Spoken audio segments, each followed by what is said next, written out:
He had buried her. Not in the ground, but in every silence, every locked drawer, every night he trained himself not to dream. 3 years. Declan Voss had spent 3 years convincing himself that Noravale was gone, that whatever they had was collateral damage in the war he'd chosen to fight. He was good at convincing himself of things. It was the only skill that kept him breathing. Then the rain cleared for 1 second. 1 second on a wet Chicago street, and the whole empire cracked. Because she wasn't gone. And she wasn't alone. If this story already has you hooked, hit that like button right now and drop a comment telling me what city you're watching from. I want to see how far this story travels. Stay with me until the end. You won't want to miss what happens next. The Maybach moved through the storm like a sealed vault. Rain hammered the armored glass in sheets so thick the streetlights turned into smeared watercolors, Chicago dissolving into something soft and unrecognizable outside the windows. Inside, everything was precise. Temperature controlled. Leather that cost more than most people's cars. The faint, composed scent of Chloe Hartwell sitting beside Declan with her ankles crossed and her phone angled just slightly away from him, scrolling through something she didn't offer to share. She never did. That was fine. He didn't ask. Their engagement had been announced 4 months ago at a dinner that cost $60,000, attended by people who moved money through systems that had no public names. The Hartwells controlled 3 city aldermen, 2 federal judges, and a construction empire that had poured concrete into half of downtown Chicago over the last 30 years. Declan controlled things that didn't appear in any public record. Together, they were architecture, functional, load-bearing, completely without warmth. Chloe was not a bad woman. That was the honest truth, and Declan had made peace with it. She was calculated and polished, and she understood exactly what their arrangement meant. She didn't love him, and she didn't pretend to. He respected that more than he would have respected performance. She wanted the protection his name provided and the access his connections opened, and she would give him the political legitimacy that the Hartwell name carried like a shield. 2 people with no illusions. It should have been enough. It should have been clean. Declan sat with one hand resting on his thigh, watching the city dissolve outside the glass, and felt the particular emptiness that had become the background noise of his existence. Not pain anymore. Pain had edges, texture, something you could press against. This was just space. Hollow and familiar and enormous. He had learned to function inside it the same way a man learns to function after a lung is removed.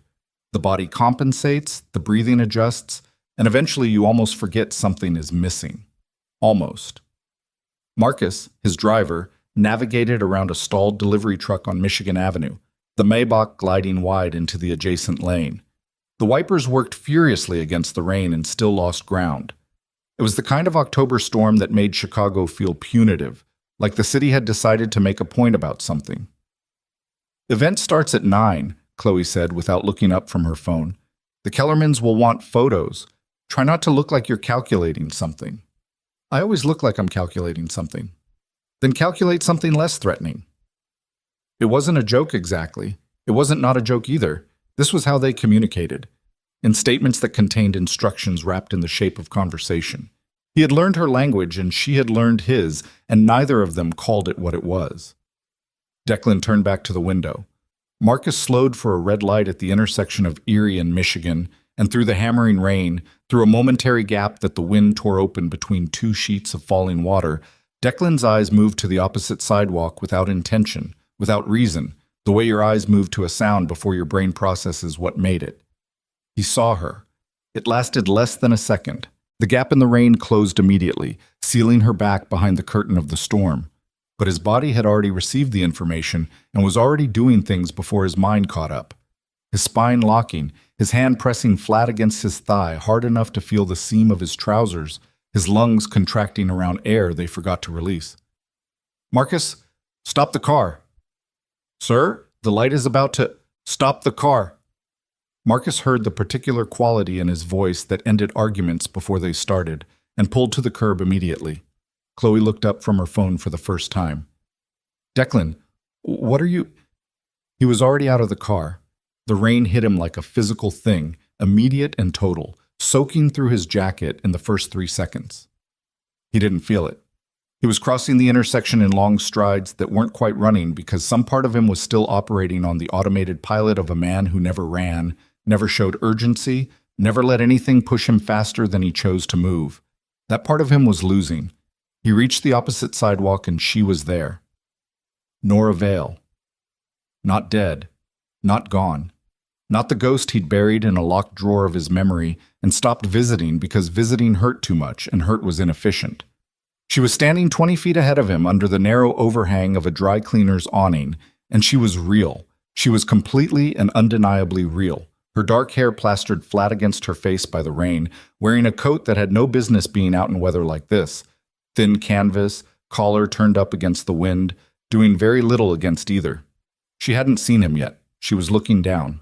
He took 3 more steps and then stopped because his legs understood something his brain was still assembling. She wasn't alone. On her left side, a small hand was wrapped around 2 of her fingers. A boy, small, maybe 2.5, 3 years old, with rain-dark hair and a face that was still mostly baby but already starting to suggest something, the early blueprint of features working their way into definition. He was wearing a yellow rain jacket a size too big and rubber boots with cartoon frogs on them, and he was saying something Declan couldn't hear over the storm. On her right side, clinging to the hem of her coat, a girl. Same age, near enough. Smaller than the boy by maybe half an inch. Dark eyes scanning the street with the particular wide alert expression of a child who has learned that the world requires watching. Gray eyes, both of them. A specific shade of gray that Declan had seen every morning of his life in every mirror he'd ever stood in front of. His chest did something that he did not have a word for.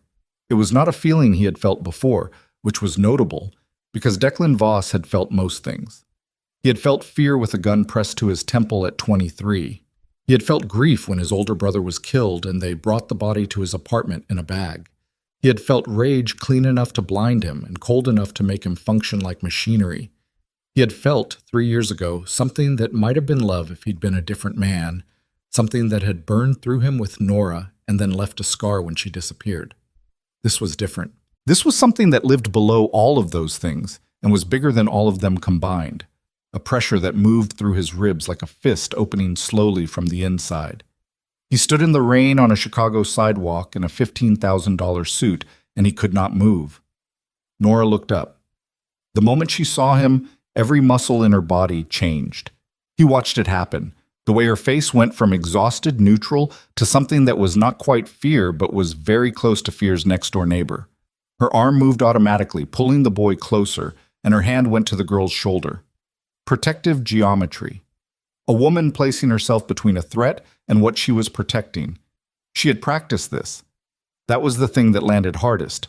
Not that she was afraid of him, but that she had practiced being afraid of him, had arranged herself around the possibility of this moment until the response was automatic. For a man who prided himself on not feeling things, that landed like a blade. He walked toward her. She didn't move. There was nowhere to move. The wall of the dry cleaner behind her, rain on every other side. And she seemed to understand that running was not an option now. So she stood her ground and lifted her chin, and in that gesture he recognized the Nora he remembered.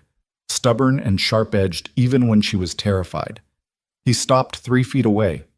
Neither of them spoke for what felt like a very long time, but was probably 6 seconds. The boy looked up at Declan with frank and unafraid curiosity. The girl pressed tighter against Nora's leg. Nora. Her jaw was tight. Declan. 1 word each. His name in her mouth after 3 years sounded like a whole conversation. How long have you been in Chicago? He asked. His voice came out steadier than he deserved. That's not... She stopped. Started again. We're just passing through.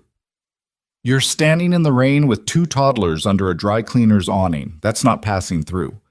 Her eyes moved to the street behind him, calculating. He recognized that too. She was mapping exits. Don't, he said quietly.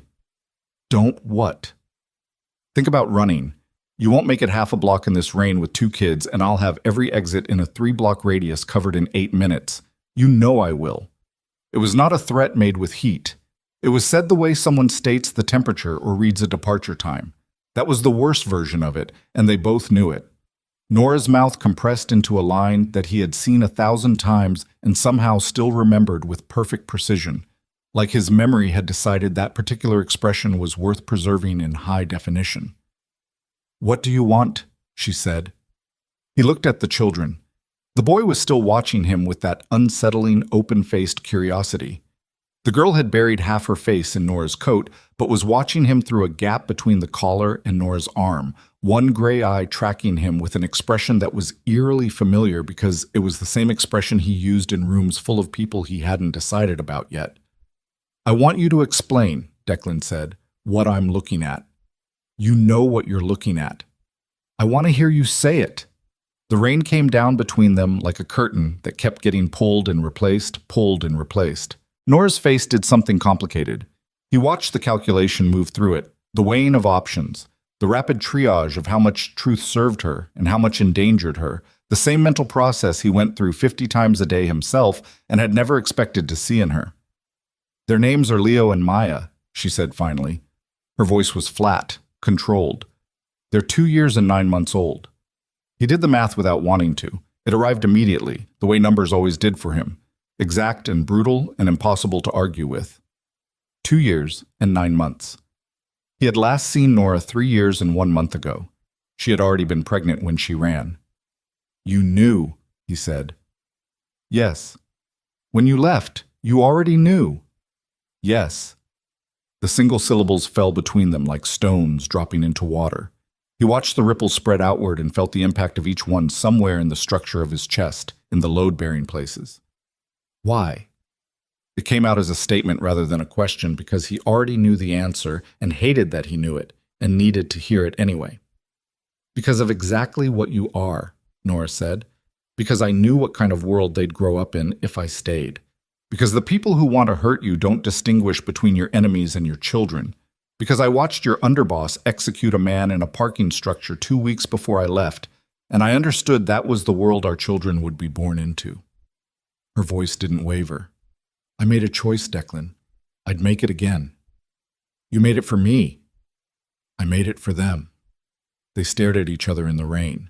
3 years of silence compressing into this drenched, fluorescent-lit awning moment. The boy between them asking something about a puddle in a language that was half real words and half sounds, only his mother translated. "We're going somewhere warm," Declan said. It was not a question. "We're not going anywhere with you." "Nora?" "No." There was iron in it now, the word pressed flat and hard. "You don't get to appear out of a rainstorm and make demands. You don't get to—" "They're my children." 3 words. He said them quietly, and they landed like something structural giving way. Nora flinched. It was small, and she controlled it immediately, but he saw it because he had spent 3 years cataloging every expression she made before she could stop them, storing them with the obsessive precision of a man who understood that some things disappear and you only get to keep what you noticed in the moment. "Yes," she said, "they are. And right now they're cold and hungry, and I am not having this conversation on a sidewalk in the rain." "Then we agree. Get in the car." She looked past him toward the Maybach at the curb, at Marcus standing beside it with an umbrella he'd materialized from somewhere, at the implication of the vehicle itself. Armored, anonymous, the machinery of a world she'd run from. "Chloe Hartwell is in that car," she said. So she knew about Chloe. He didn't ask how. He simply noted it and moved on because Nora had always been better at gathering information than he gave her credit for, which was one of the reasons he'd loved her and one of the reasons her disappearance had been so clean. "She'll take a cab," he said. He pulled out his phone without taking his eyes off Nora and typed 2 words to Marcus. Hartwell, cab. He didn't wait for confirmation. He put the phone back and held Nora's gaze and waited. The girl, Maya, chose that moment to look up at him fully for the first time. She had been watching him through the gap in Nora's coat with that one gray eye, and now she turned to look at him straight on, both eyes direct and assessing in a way that was completely out of place on a face that small. She didn't smile. She didn't look afraid. She just looked at him with the careful attention of someone making a decision. Then she reached out and put 2 fingers on his hand, his knuckles specifically. A light touch, here and gone in 2 seconds, like she was testing the temperature of something. Declan had negotiated with men who controlled hundreds of millions of dollars and dozens of lives. He had sat across tables from people who wanted him dead and maintained his composure through sheer mechanism of will. He had watched things happen that should have broken him and refused to break. The two-finger touch from a 2-year-old girl with his own eyes destroyed something in him so completely that he had to look away. "Okay," Nora said quietly. Something had shifted in her voice. She was watching him. "Okay. Somewhere warm. But we do this my way, Declan. I need your word on that." "What does your way look like?" "It looks like I walk out any door I choose, any time I choose. It looks like you don't call anyone. It looks like the children are not exposed to any part of your—" She paused, organizing the words. "Your operations." "Agreed. Your word." He looked at her. "You still think my word means something." "I think it's the only currency you actually keep. You cheat on contracts, you lie to allies, but I've never known you to break your word when you give it like this." She held his eyes. "So give it." "You have my word," he said. "All 3 conditions. You walk when you choose. I make no calls. They see nothing." He watched her decide. It was not a quick process. She was running the risk calculation the way she always had, systematic and thorough, and ultimately reaching conclusions based on her own read of a situation rather than what anyone told her to think. It was one of the things he had counted on without knowing he was counting on it. She was logical, even frightened, especially frightened. "All right," she said finally. "But Leo needs a bathroom first." The boy perked up immediately at his name. "Bathroom," he confirmed solemnly. Declan looked at him for a moment. The boy looked back, unafraid and perfectly direct in the way that only very young children and very dangerous people could manage. "We'll stop," Declan said. They walked back to the Maybach through the rain, Nora carrying Maya on her hip and holding Leo's hand, Declan beside them, all of it completely unscripted and surreal, like a scene from some other man's life that he had somehow been inserted into without preparation. Marcus held the umbrella over Nora and the children without being asked, which was one of the reasons Declan had kept Marcus for 9 years. Chloe was gone. The back seat was empty. Whatever she was feeling about it, she would not communicate it by text or call. Chloe was far too strategic for impulsive reaction. She would wait and recalibrate, and when he saw her next, she would be composed and precise, and they would have a conversation that sounded reasonable and was actually a negotiation, and that was fine. That was how they worked. Right now, he had 2 children in his car for the first time in his life, and the woman who had disappeared 3 years ago was sitting beside them with her coat dripping on his leather seat and her jaw still set with that particular angle that meant she had not dropped her guard and did not intend to. Leo pressed his face against the window and said something about the rain. Maya fell asleep before Marcus had driven 2 blocks, her cheek against Nora's arm, completely unconscious with the sudden absolute surrender to sleep that small children do, as if someone had turned off a switch. Declan watched her sleep and felt the hollowness in his chest pressing outward against his ribs from the inside and understood, without wanting to, that the geography of his life had just changed permanently, and there was nothing he could do to put it back. They stopped at a chain diner on the near north side. Nora's insistence, no restaurant he chose, nothing that would be recognized as his territory. He agreed without argument. Marcus waited in the car. The 4 of them walked into the fluorescent heat of a place with sticky menus and a bathroom with a lock that stuck and a counter display of rotating pie, and Leo used the bathroom and came back reporting extensively on its qualities. They slid into a corner booth. Nora sat across from Declan with Leo on the bench beside her and Maya, awake again now, standing on the seat next to Nora, with both hands on the table, investigating the sugar packets. A server came. Nora ordered without looking at the prices the way people do when they have been monitoring prices for a long time and now cannot stop. 2 small orange juices. 1 plate of fries to split. Coffee, black. Declan ordered the same coffee, and then when the server was turning to leave, add a grilled cheese, the mac and cheese, the chicken strips, and another order of fries. He said it without looking at Nora. He heard her exhale beside him. "You didn't need to do that," she said. "I know." The server left. Maya had successfully opened 3 sugar packets and distributed their contents across the table in an arrangement that seemed to satisfy her. Leo was examining the paper placemat with the dedication of a researcher. Neither of them appeared destabilized by any of the current circumstances, which Declan found both impressive and indicting.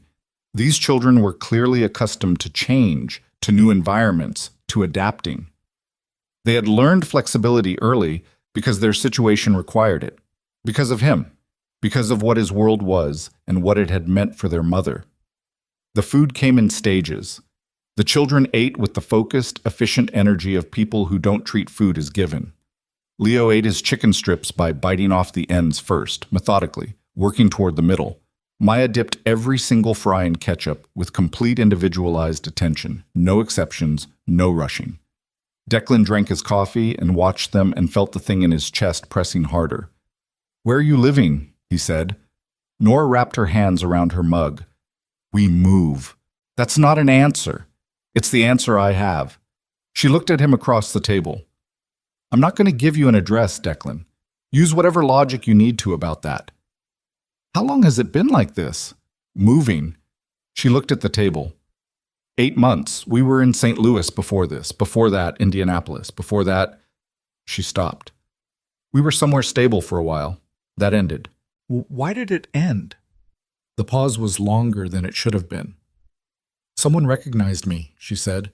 "I don't know if they were connected to you or to someone else. It doesn't matter. We left." He felt the cold drop through his stomach, the specific chill of understanding that his world had been reaching for her even when he wasn't looking for her, that his enemies and his associations had made her a moving target without his knowledge or his intention. "How long have you been in Chicago?" he said. 3 weeks. "Working?" "Waitressing, night shifts. There's a woman in my building who watches the kids." She said it simply, without asking for anything from it. No performance of difficulty, just information. Declan looked at his coffee cup. He looked at Leo, who had finished his chicken strips and was now reorganizing the salt and pepper shakers into a configuration that seemed to make structural sense to him. He looked at Maya, who had stopped eating and was watching Declan again with that flat, evaluating attention. "I'm going to take you somewhere safe," he said. "No." Nora said, "I said no." Her voice was quiet, but the iron was back in it, dense and weight-bearing. "I know what your version of safe looks like. It's a house I can't leave. It's people watching my door. It's my children growing up understanding that safety means bars on the windows and men with guns in the hall. That is not safe. That's a different kind of cage. It's better than a diner counter job in an apartment where you bolt the locks because someone recognized your face. Maybe. But cages are cages, Declan. I've spent 3 years building a life that doesn't belong to you. I'm not handing that back." He looked at her for a long moment. She was thinner than he remembered. Not dramatically, but measurably. The line of her jaw sharper, the hollows under her eyes earned rather than decorative. She was wearing exhaustion the way people wear old clothing. Not dramatically, just thoroughly, integrated into how she moved and held herself. He had done this. He understood that clearly and without the comfort of self-deception. Not entirely and not alone, but the causation was traceable and it ran through him. Her exhaustion, her vigilance, the way the children moved through new environments without flinching because they had learned that flinching was not efficient. "I'm not asking you to hand anything back," he said. "I'm asking you to let me help." Those are the same thing when you're the one making the offer. They don't have to be. She looked at him across the table, and he held her gaze and tried to communicate something that he did not have the right language for, something that operated below argument and below negotiation and below every mechanism he normally relied on. She read faces well. She always had. He was counting on that now in a way that felt uncomfortably close to vulnerability.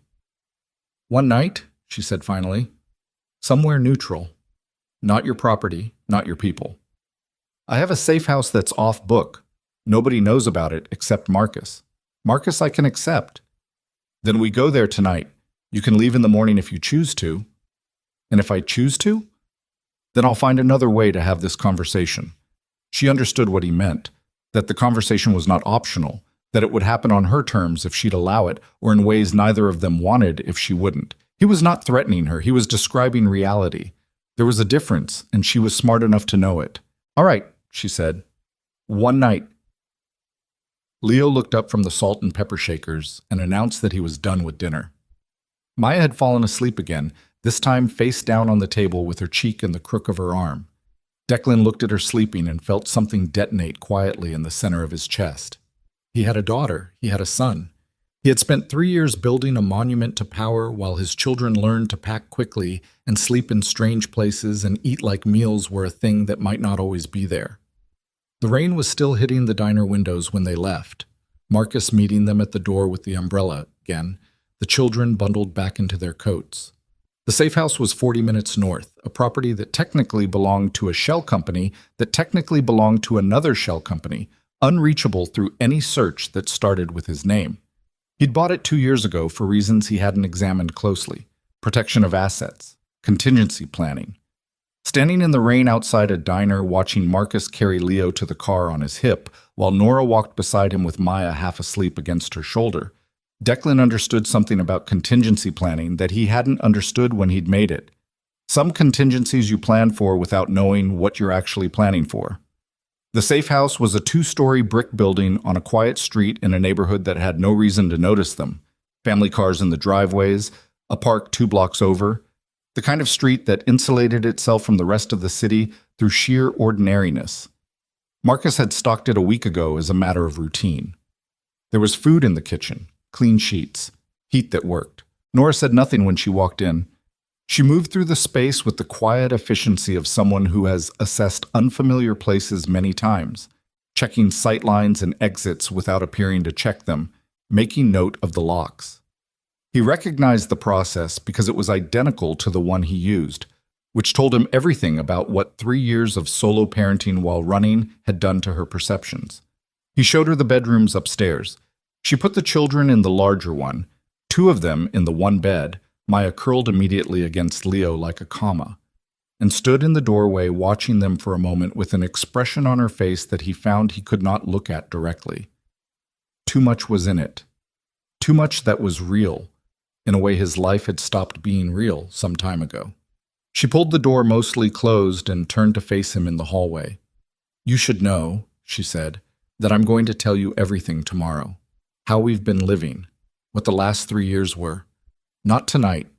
Tonight they need to sleep and I need to eat." She stopped. "I just need tonight." "All right." "I'm not forgiving you," she said. "I need to say that clearly.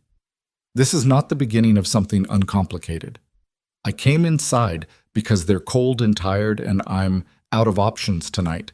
That's the only reason." "I know." "Do you?" He looked at her in the hallway outside the room where his children were sleeping and said, "Nora, I don't have the right to ask for forgiveness. I don't even have the right to ask for this conversation. You can leave in the morning and I will respect that. But you should know that as of tonight, the world you've been running through is going to be different. Whatever resources I have, whatever infrastructure, I'm redirecting. You will not be running anymore." She studied him. Her eyes moved across his face with the careful attention of someone reading a document for deception. "That's a big promise," she said. "I don't make the other kind." She looked at him for another long moment. Then she turned and went into the room with the children and pulled the door closed behind her, and he stood in the hallway alone, listening to the rain against the windows and the distant sound of Leo asking something in the half-language of a child not entirely committed to sleep. Declan went downstairs. Marcus was in the kitchen, making coffee he hadn't been asked to make, which was also why Declan kept Marcus. "You should know," Marcus said, not turning from the counter, "that Chloe Hartwell called while you were in the diner, twice." "I know." "And that Sullivan has been trying to reach you for the last 2 hours." Declan sat down at the kitchen table. Sullivan was his underboss, the man who kept the daily machinery of the operation running, who managed the relationships with distributors and enforcers, and the rotating cast of officials who required maintenance. Sullivan did not call twice without reason. "What did he want?" "Didn't say. The calls have the pattern of something time-sensitive." Declan looked at the table surface. Clean wood, ordinary.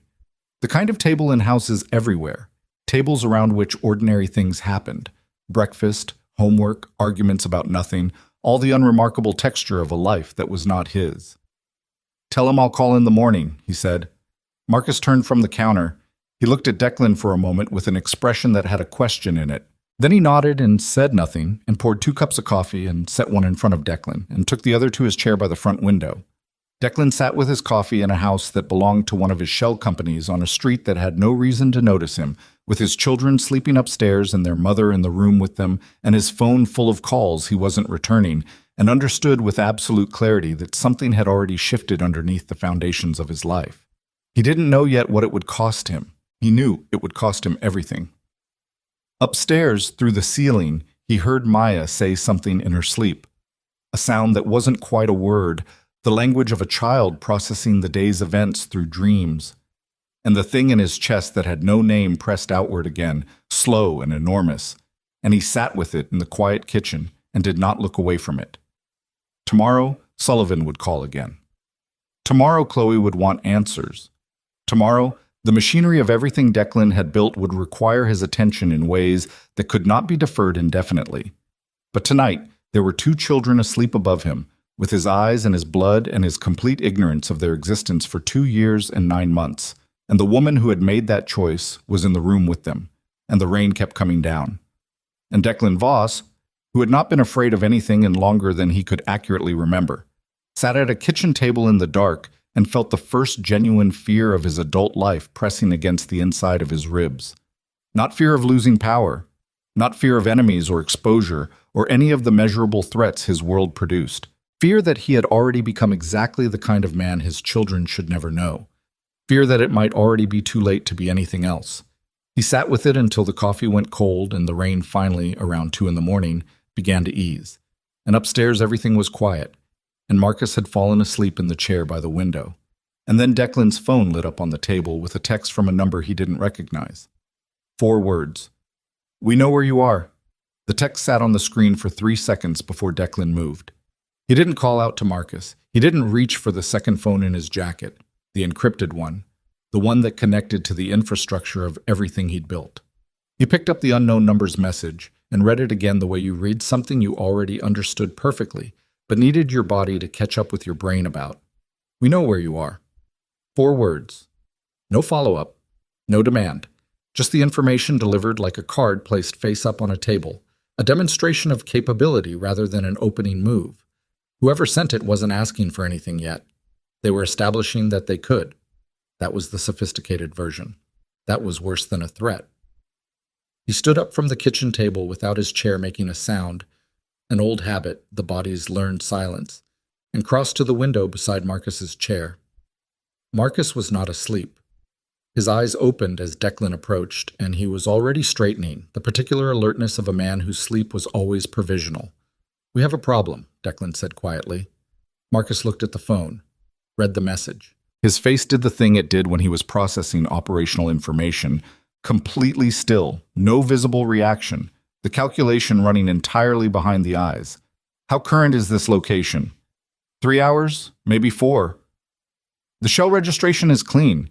Someone got past the shell. Declan moved to the corner of the window and looked out at the street.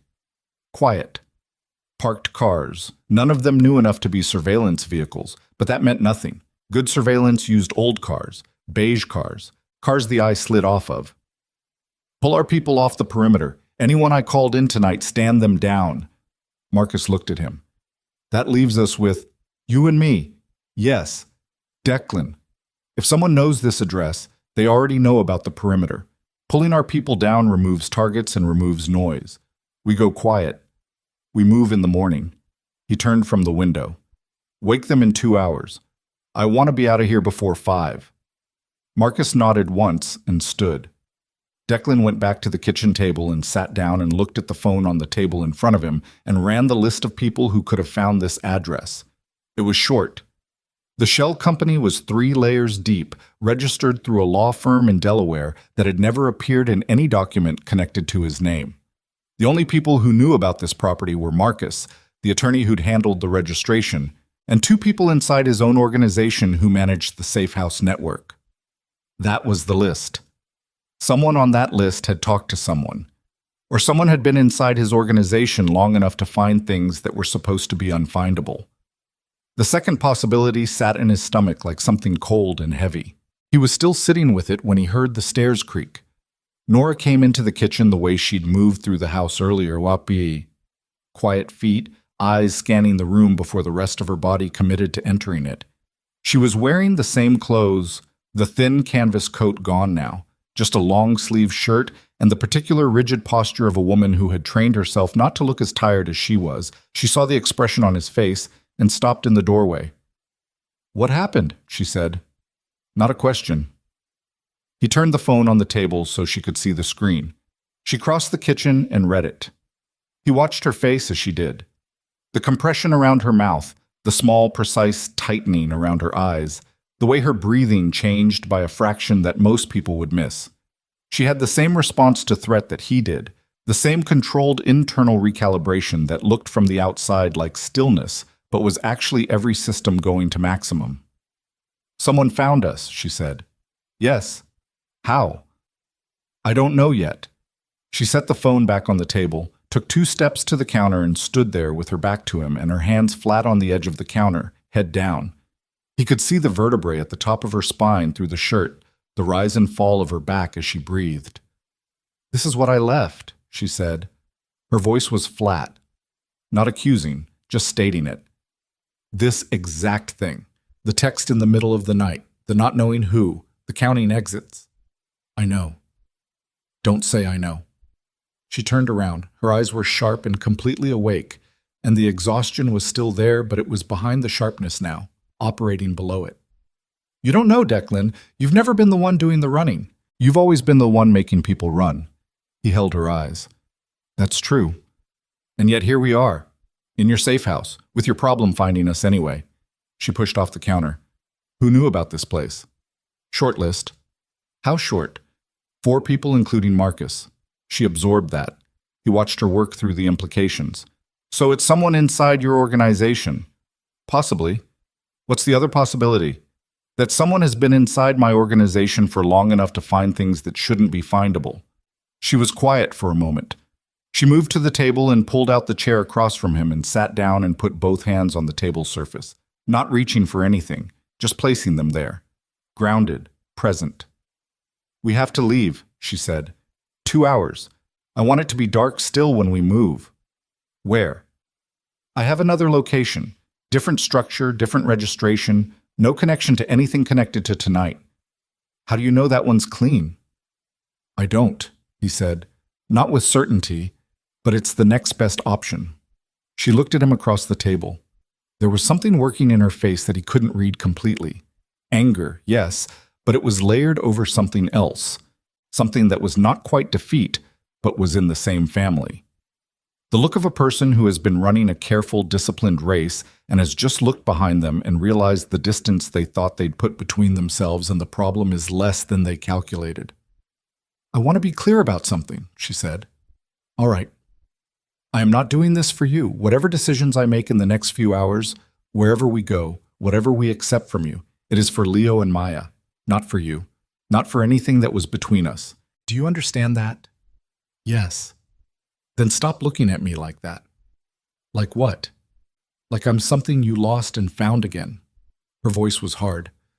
"I'm not a recovered asset, Declan. I'm the mother of your children making a tactical decision under duress. Keep those things separate." He said nothing. There was nothing to say to it that wasn't either an argument or a concession, and neither felt honest. She was right. And they both knew it, and the fact that she was right didn't make the thing in his chest smaller. It made it larger. It made it press outward against his ribs with an insistence that had nothing to do with what was smart or strategic or right. He kept his face the way he kept it in rooms full of people making demands. Still, waiting, giving nothing back. 2 hours, he said. She nodded and stood up and went back upstairs. He sat alone in the kitchen until Marcus returned. And then they talked in low voices about routes and timings and contingencies, and Declan sent the unknown number a response. 1 word, confirmed. So whoever sent it understood he'd received it and was not panicking, because panic telegraphed and he never telegraphed. Then he put the phone face down on the table and went over the list of 4 people again and again until the 2 hours were gone. They were on the road by 4:40 in the morning.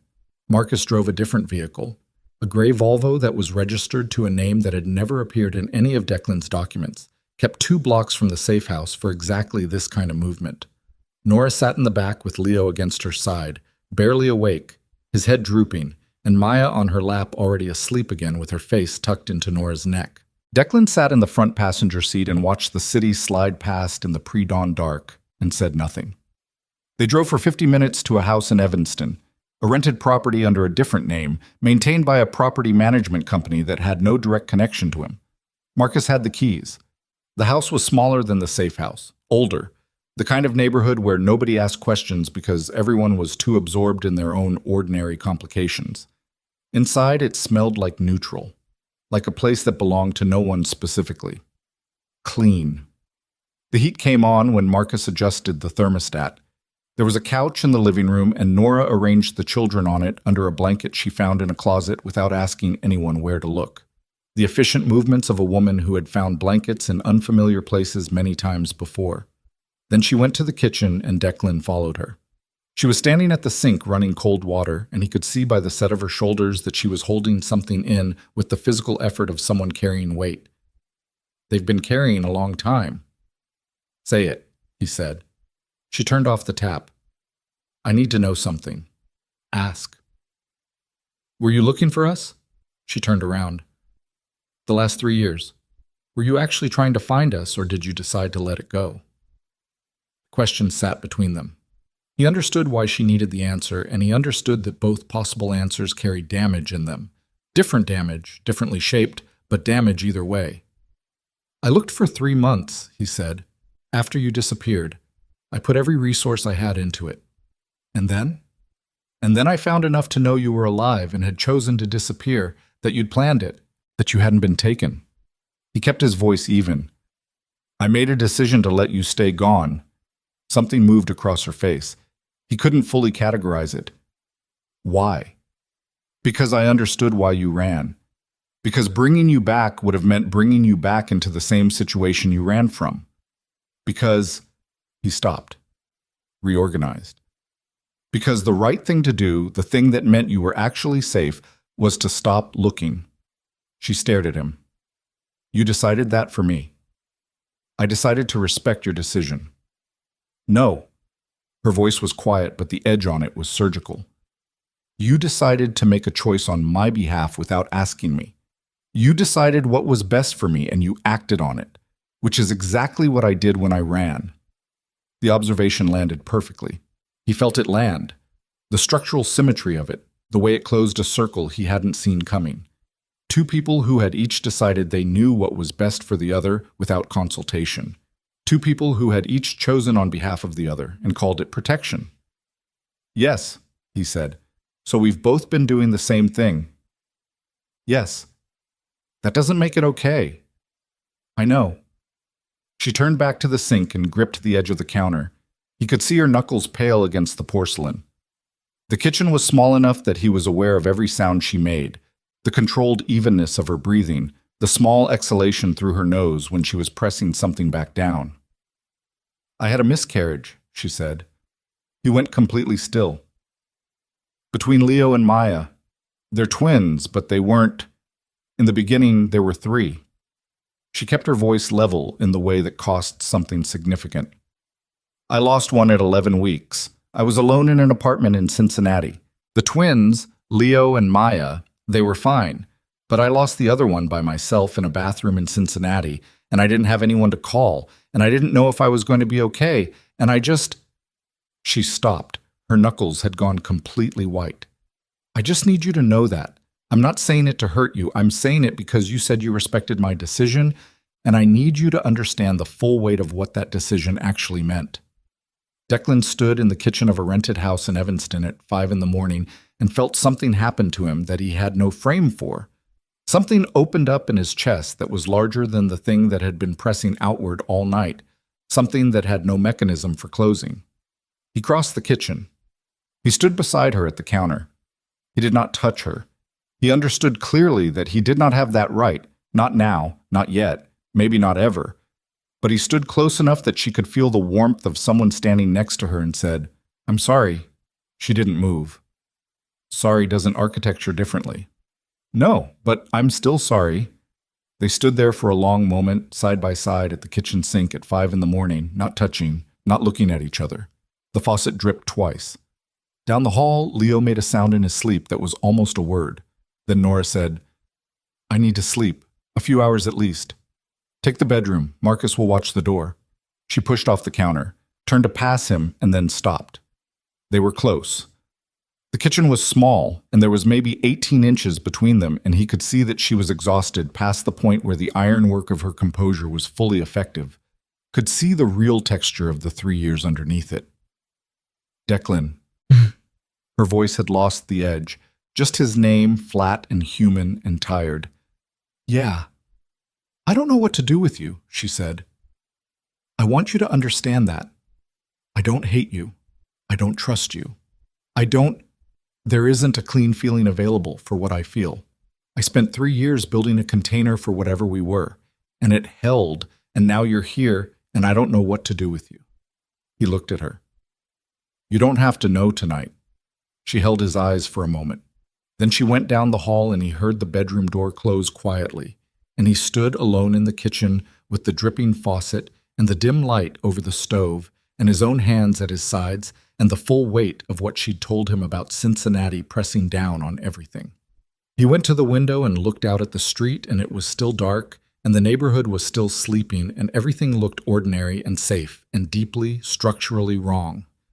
His phone buzzed. Sullivan. He answered it this time. You've been dark for 8 hours. Sullivan's voice was controlled but barely. Sullivan Crane had been with Declan for 11 years, had run enforcement, then distribution, then stepped up to underboss 4 years ago when the previous one had made a fatal miscalculation about whose loyalty he was buying. Sullivan was competent and ruthless and had never in 11 years called 8 times in a single night without reason. I had a personal situation, Declan said. A personal... Sullivan stopped himself. Declan, we have a problem that is not personal. Tell me.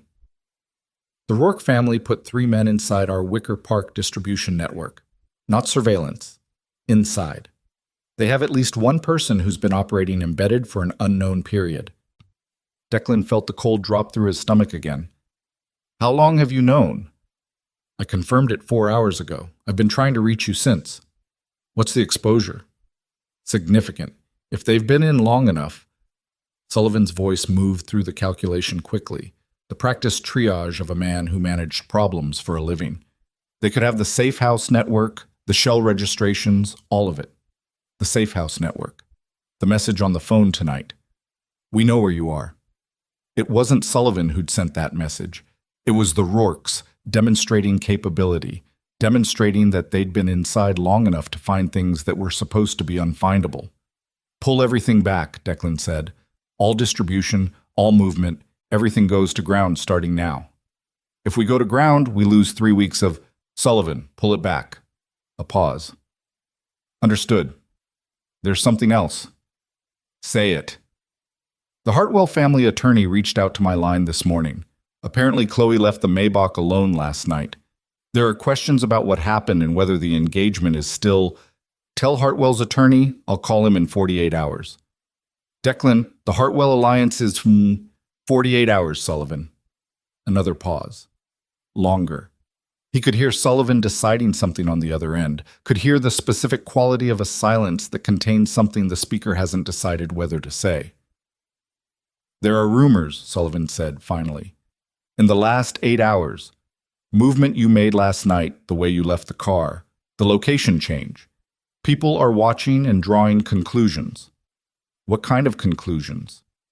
That you've become distracted, that something has changed with you, that you might be, Sullivan chose the word carefully, vulnerable. Declan looked out at the dark street, at the sleeping neighborhood, at the ordinary parked cars and the ordinary dark windows of houses full of people living lives that had nothing to do with any of this. Who's saying it, he said. Multiple sources. But the one I'd pay attention to is Reyes. Marco Reyes, the head of the South Side operation, the man who had been a peripheral ally for 6 years and a privately ambitious problem for 3. Reyes had been waiting for an angle for a long time. If Reyes was circling, it meant he thought he'd found one. "I'll handle Reyes," Declan said. "When?" "When I handle it." Sullivan exhaled. It was a restrained sound, but it had something in it that Declan noticed. Not quite frustration, not quite insubordination, something that occupied the space between them. Sullivan had opinions.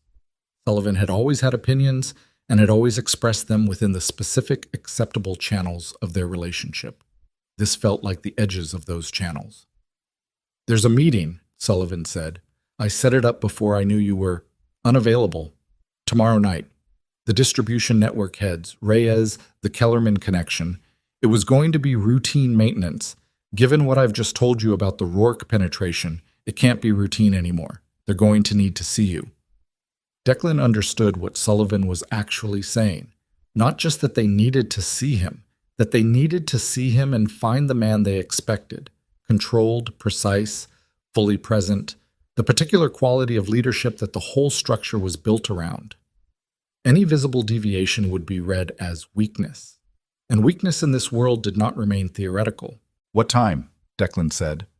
8 p.m., the location I already sent. "I'll be there."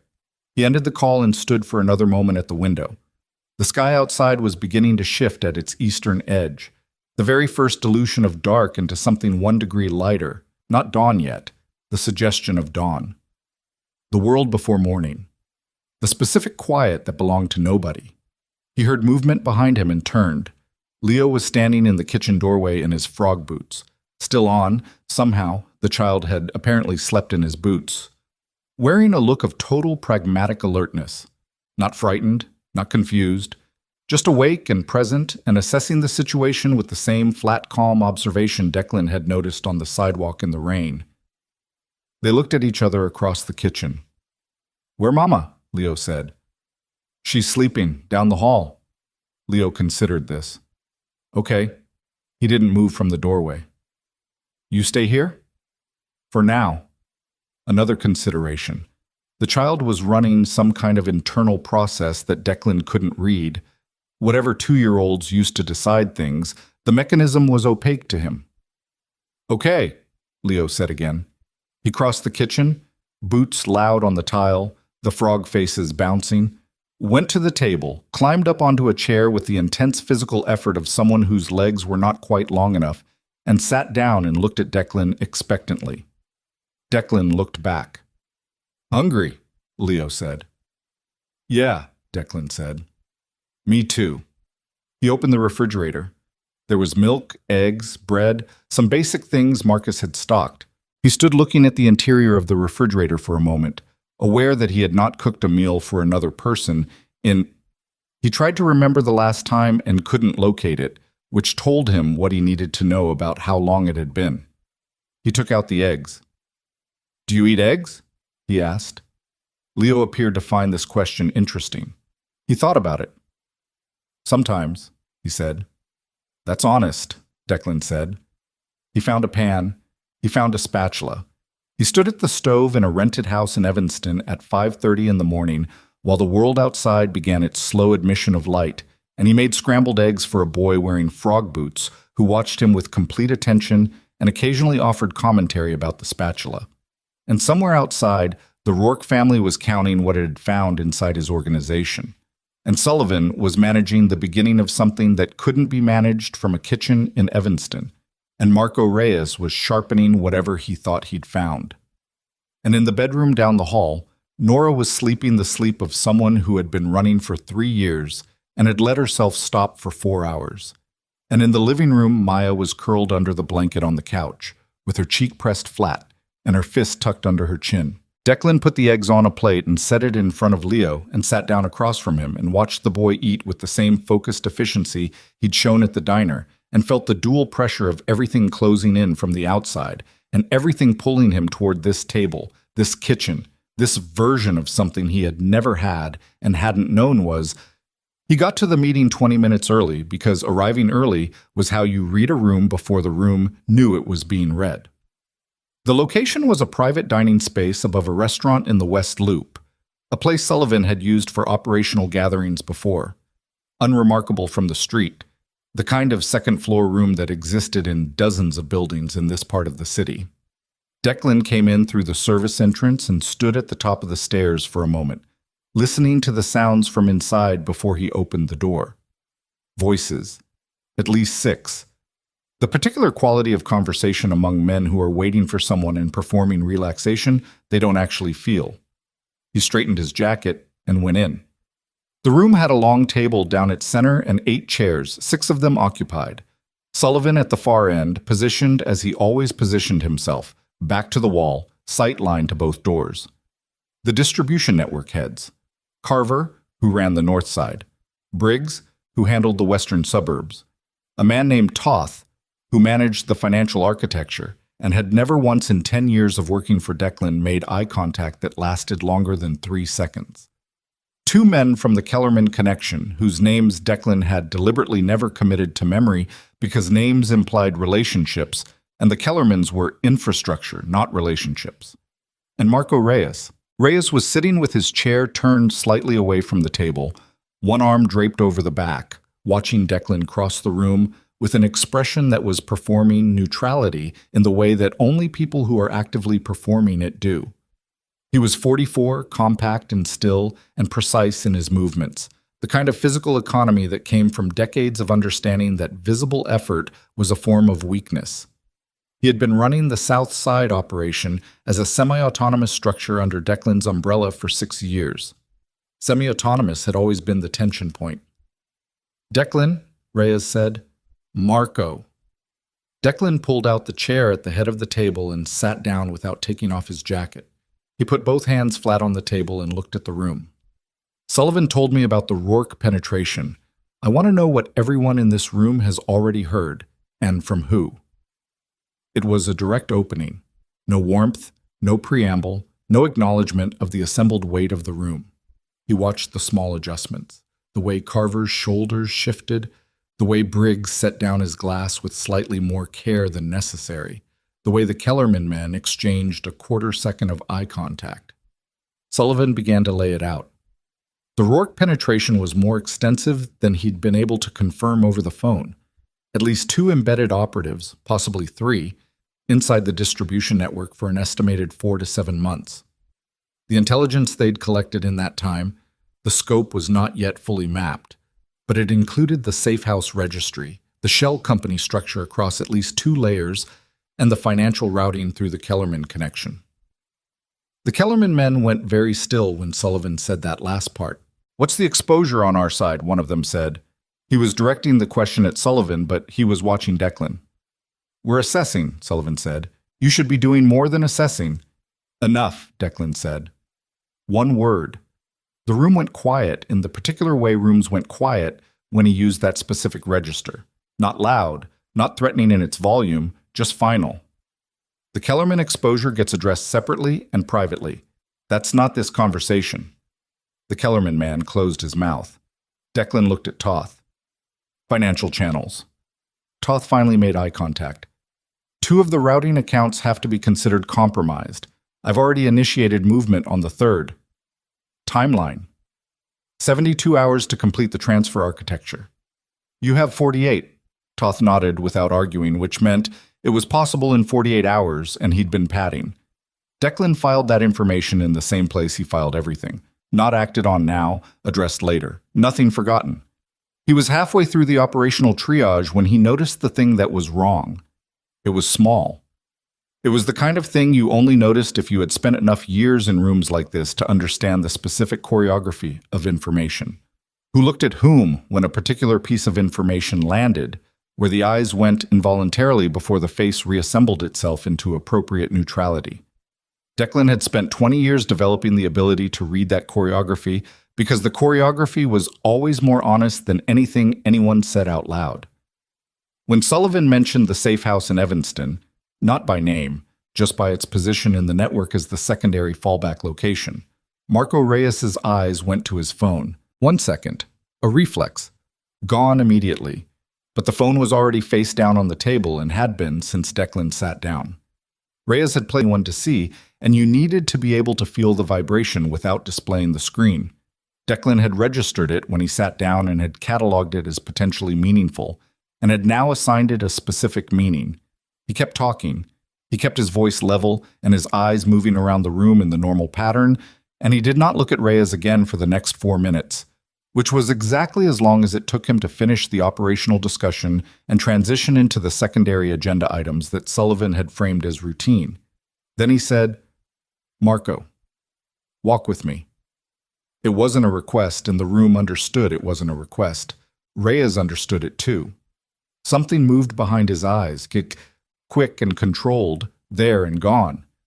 And then he smiled and pushed back his chair and said, "Sure," in the easy way of a man who has nothing to hide and knows how to perform that. They went out into the hallway beside the service stairs. It was narrow and poorly lit, the sound from the kitchen below rising through the floor in muffled waves. Declan stood with his back to the wall and his hands in his jacket pockets and looked at Reyes and waited. Reyes leaned against the opposite wall. "You want to tell me what this is actually about?" "Tell me about the Rourkes," Declan said. "I know what everyone in that room knows." "That's not what I asked." Declan kept his voice the same. That same level, uninflected register. "Tell me about the Rourkes, your version." A pause. Shorter than it should have been for a man with nothing to hide. "They've been expanding east for 8 months. Everyone knows that. They've been looking for a pressure point in your network, and apparently they found one." "Apparently." "Declan, your phone." Declan said it simply.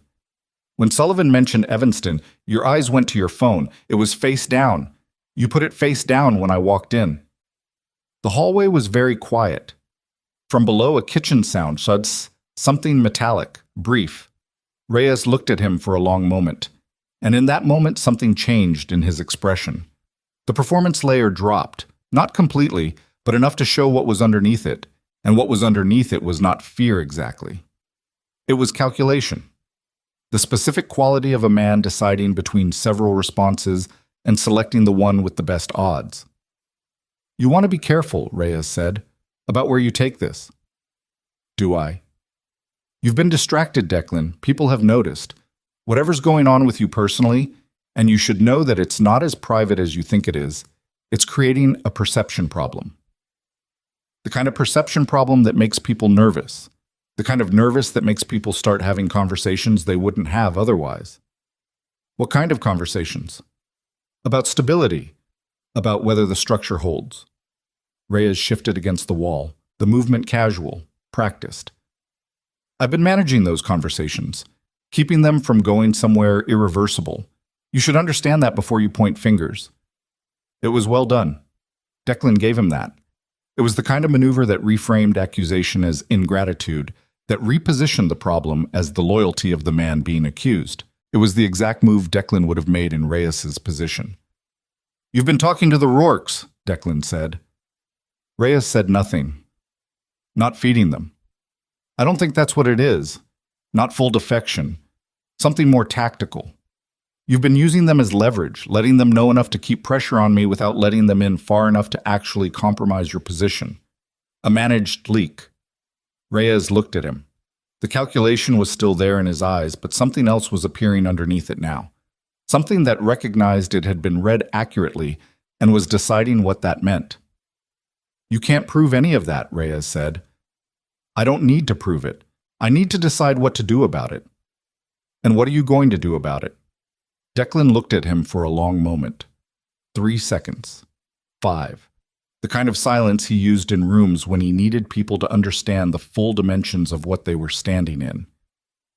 "Nothing tonight," Declan said. "Go back inside, finish the meeting, and understand that whatever you've been building with the Rourkes is done, because after tonight, they're going to find that every pressure point they think they've identified has moved." Reyes pushed off the wall. He straightened his jacket. The same gesture Declan had made coming in, the automatic human response to a tense moment that expresses itself through clothing. "You're making a mistake, Vic," he said. "Not dealing with this directly." "I'm managing my timeline," Declan said. "Go back inside, Marco." Reyes went back inside. Declan stood in the hallway for 45 seconds. He was not composing himself. He was already composed, had been since he walked in, the machinery of his self-control running on the same automated rhythm it always ran on. He was calculating, running the updated version of the problem with the new information integrated. Reyes was not the source of the Rourke penetration. Reyes was an opportunist who had found the leak and used it rather than reported it, which was its own kind of betrayal but a different architecture than the original one. The original penetration was still an open question. Someone inside the distribution network, inside the shell company structure, inside something close enough to the core to find an address that was supposed to be unfindable. He went back inside and finished the meeting and said nothing that could be distinguished from a normal operational debrief. And when it was done, he shook hands in the right order and left through the same service entrance and got into the car where Marcus was waiting and said, "We have a problem with Reyes." "I know," Marcus said. "How long have you known?" 4 days. "I wasn't certain until tonight." Declan looked at him. "I needed to be certain," Marcus said. "Before I said anything, I needed it to be something I could hand you as a fact rather than a suspicion." 4 days. "Yes." The drive back to Evanston took 40 minutes. They did not talk for most of it.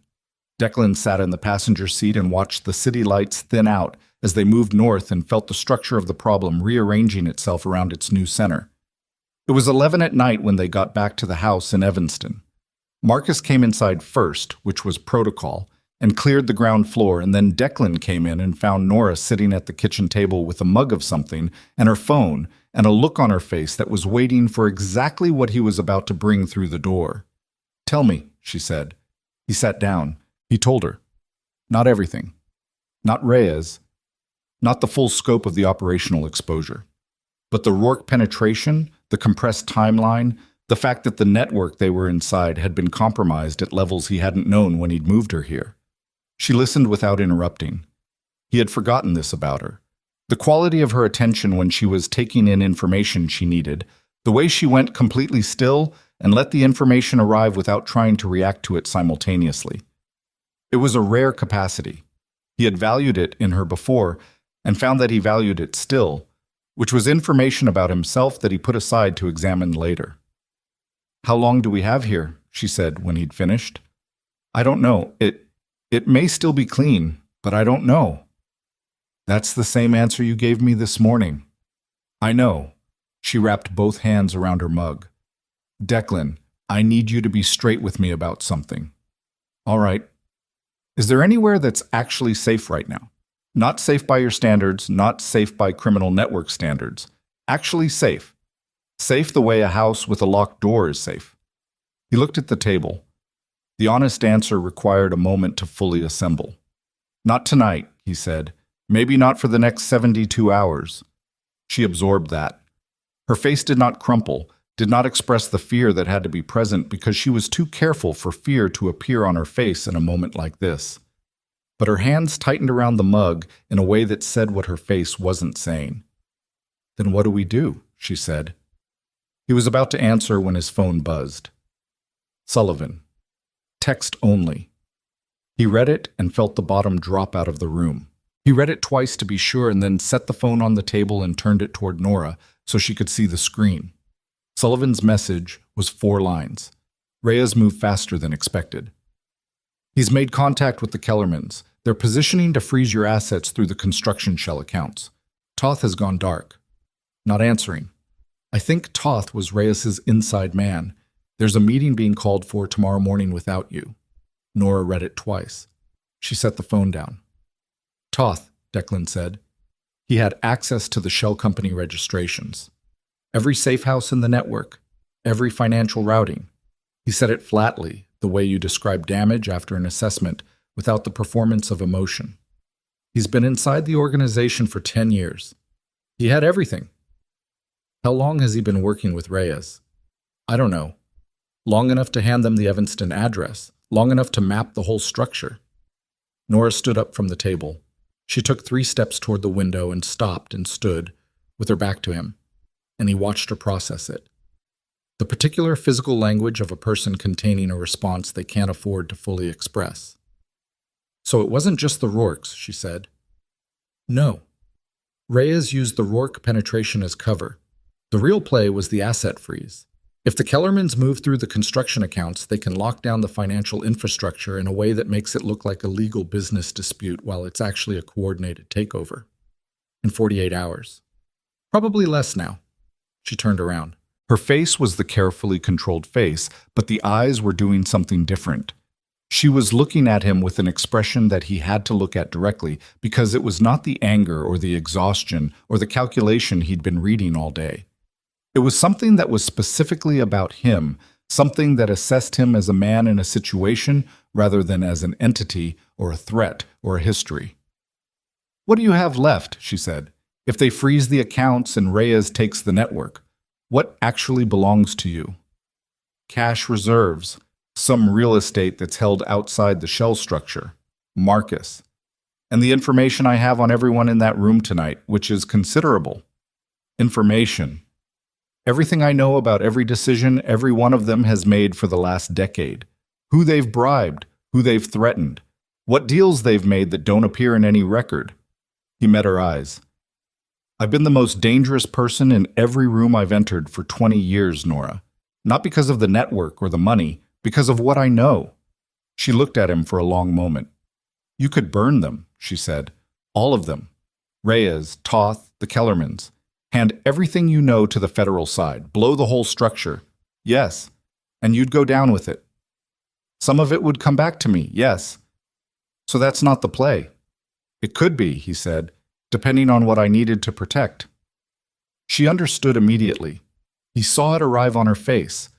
The realization of what he was saying and what it meant and what it would cost and what he was, without stating it as a statement, actually asking her. She sat back down at the table. She sat across from him and looked at him with that same direct, flat, careful attention she'd been giving difficult information all day and said, "You'd trade your freedom for their safety." "I'd trade my empire," he said. "Freedom is a different question. Declan, I have contacts, federal contacts I've maintained specifically as insurance. If I hand them Reyes, Toth, the Kellermans, the Rourke family, full documentation, financial trails, the whole architecture, they have grounds to move. They can freeze the accounts before Reyes can complete the takeover. The network goes down, but it goes down on my terms. And you. I negotiate a position. With what I can provide, there's a deal available. I know there's a deal available because I've known there was a deal available for 3 years and I've chosen not to take it. Why?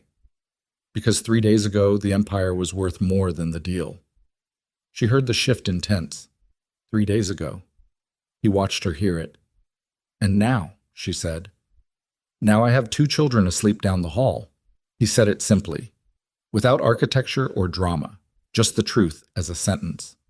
"And I have a network that's already compromised, and an underboss who's been maneuvering me for reasons I didn't see in time. And I have a woman sitting across from me who spent 3 years running from what I built, and she was right to run from it, and I cannot ask her to stop running as long as it still exists." The kitchen was very quiet. The refrigerator hummed. From down the hall there was no sound from the children, which meant they were deeply asleep, the weighted unconsciousness of small children who had had too much day. Nora looked at the table surface. She ran her thumb along the edge of her mug. She was doing the calculation. He could see it, the same systematic triage she'd been running since the sidewalk in the rain, the same process, but operating now on material that had changed shape significantly. "If you do this," she said, "the deal, whatever you negotiate, it doesn't go away quietly. There are people in that network who will spend years trying to find a way to respond." "Yes." "So it's not just the empire, it's everything attached to having had the empire." "Yes." "And you're telling me you'd do it anyway?" He looked at her steadily. "I'm telling you I'm going to do it anyway. I'm not asking your permission. I'm telling you what I've decided because you have a right to know and because it affects decisions you need to make about where you go after this." She was quiet for a long moment. Then she said, "If you do this, Leo and Maya will grow up knowing their father made a choice. You understand that?" "I understand that." "They'll know eventually what you were, what you gave up, everything." She held his eyes. "That's not a small thing to put on them." "No, but the alternative is they grow up while I'm still what I am. while the network is still intact and every enemy I have is still a real threat, and the text at 5 in the morning is just the normal weather of their lives. He paused. I'll take the first thing. She looked at him for a long time, long enough that he stopped counting the seconds. Then she said, "Make the call." He took out the phone, not the regular one, the other one, the encrypted one he'd carried for 3 years as insurance against exactly this kind of night, and he found the number he'd stored under a name that meant nothing, and he looked at it for 1 second, and he pressed call. It rang twice. A voice answered, male, clipped and alert in the way of someone who kept their phone on all night because the call they were waiting for might come at any hour. "This is Voss," Declan said. "I want to talk about the arrangement we discussed 18 months ago. I'm ready to give you everything." A pause on the other end. Then, "How soon can you get us documentation?" 48 hours, Declan said. "I'll need guarantees on 3 specifics." "Name them." He named them. The voice on the other end was quiet for a moment. Then, "I can work with 2 of the 3. The third is going to need approval that takes longer than—" The bedroom door at the end of the hall opened. Declan heard it, the soft sound of a door handle, footsteps in the hallway. Not adult footsteps, the particular uneven rhythm of a small person navigating in the dark. Maya appeared in the kitchen doorway. She was holding a corner of the blanket from the couch. She'd dragged it with her the whole length of the hallway, trailing behind her like a train. Her hair was completely flattened on one side. She was blinking in the kitchen light with an expression of grim determination that suggested she had woken up and found the situation unacceptable and had taken steps. She looked at Declan, then at Nora, then back at Declan. "Loud," she said, pointing at the phone. Declan looked at his daughter, at the blanket dragging behind her, at the small flat-faced certainty that she was right about the phone being loud, that this was her assessment of the current situation and she had delivered it and expected it to be addressed. He said into the phone, "I'll call you back in 10 minutes. He ended the call before the voice could respond. Maya crossed the kitchen, trailing her blanket, and climbed onto Nora's lap with the single-minded efficiency of someone who has identified the correct location and is correcting their position relative to it. She pulled the blanket up around herself and her mother's arms and looked at Declan across the table with those gray eyes and said nothing else. Declan looked at her for a long moment. Then he looked at Nora, who was looking at him over Maya's head with an expression that contained everything she hadn't said and several things she probably never would say, all of it present in the particular way she was watching him across a kitchen table at midnight while their daughter sat between them wrapped in a blanket like a small, implacable fact. He picked up the phone again.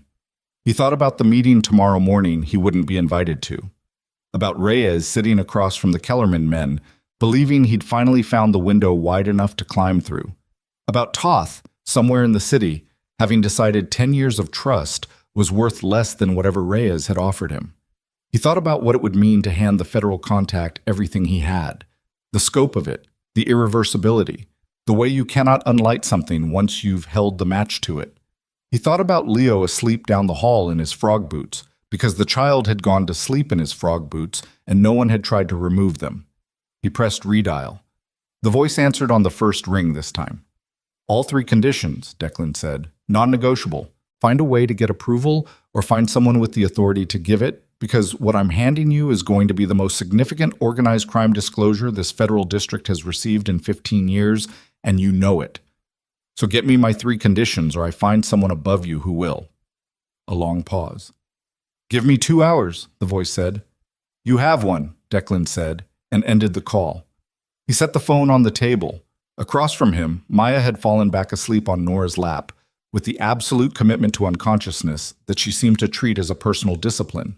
Nora was watching him with one hand resting on Maya's back, the slow automatic motion of a parent keeping a child's sleep intact.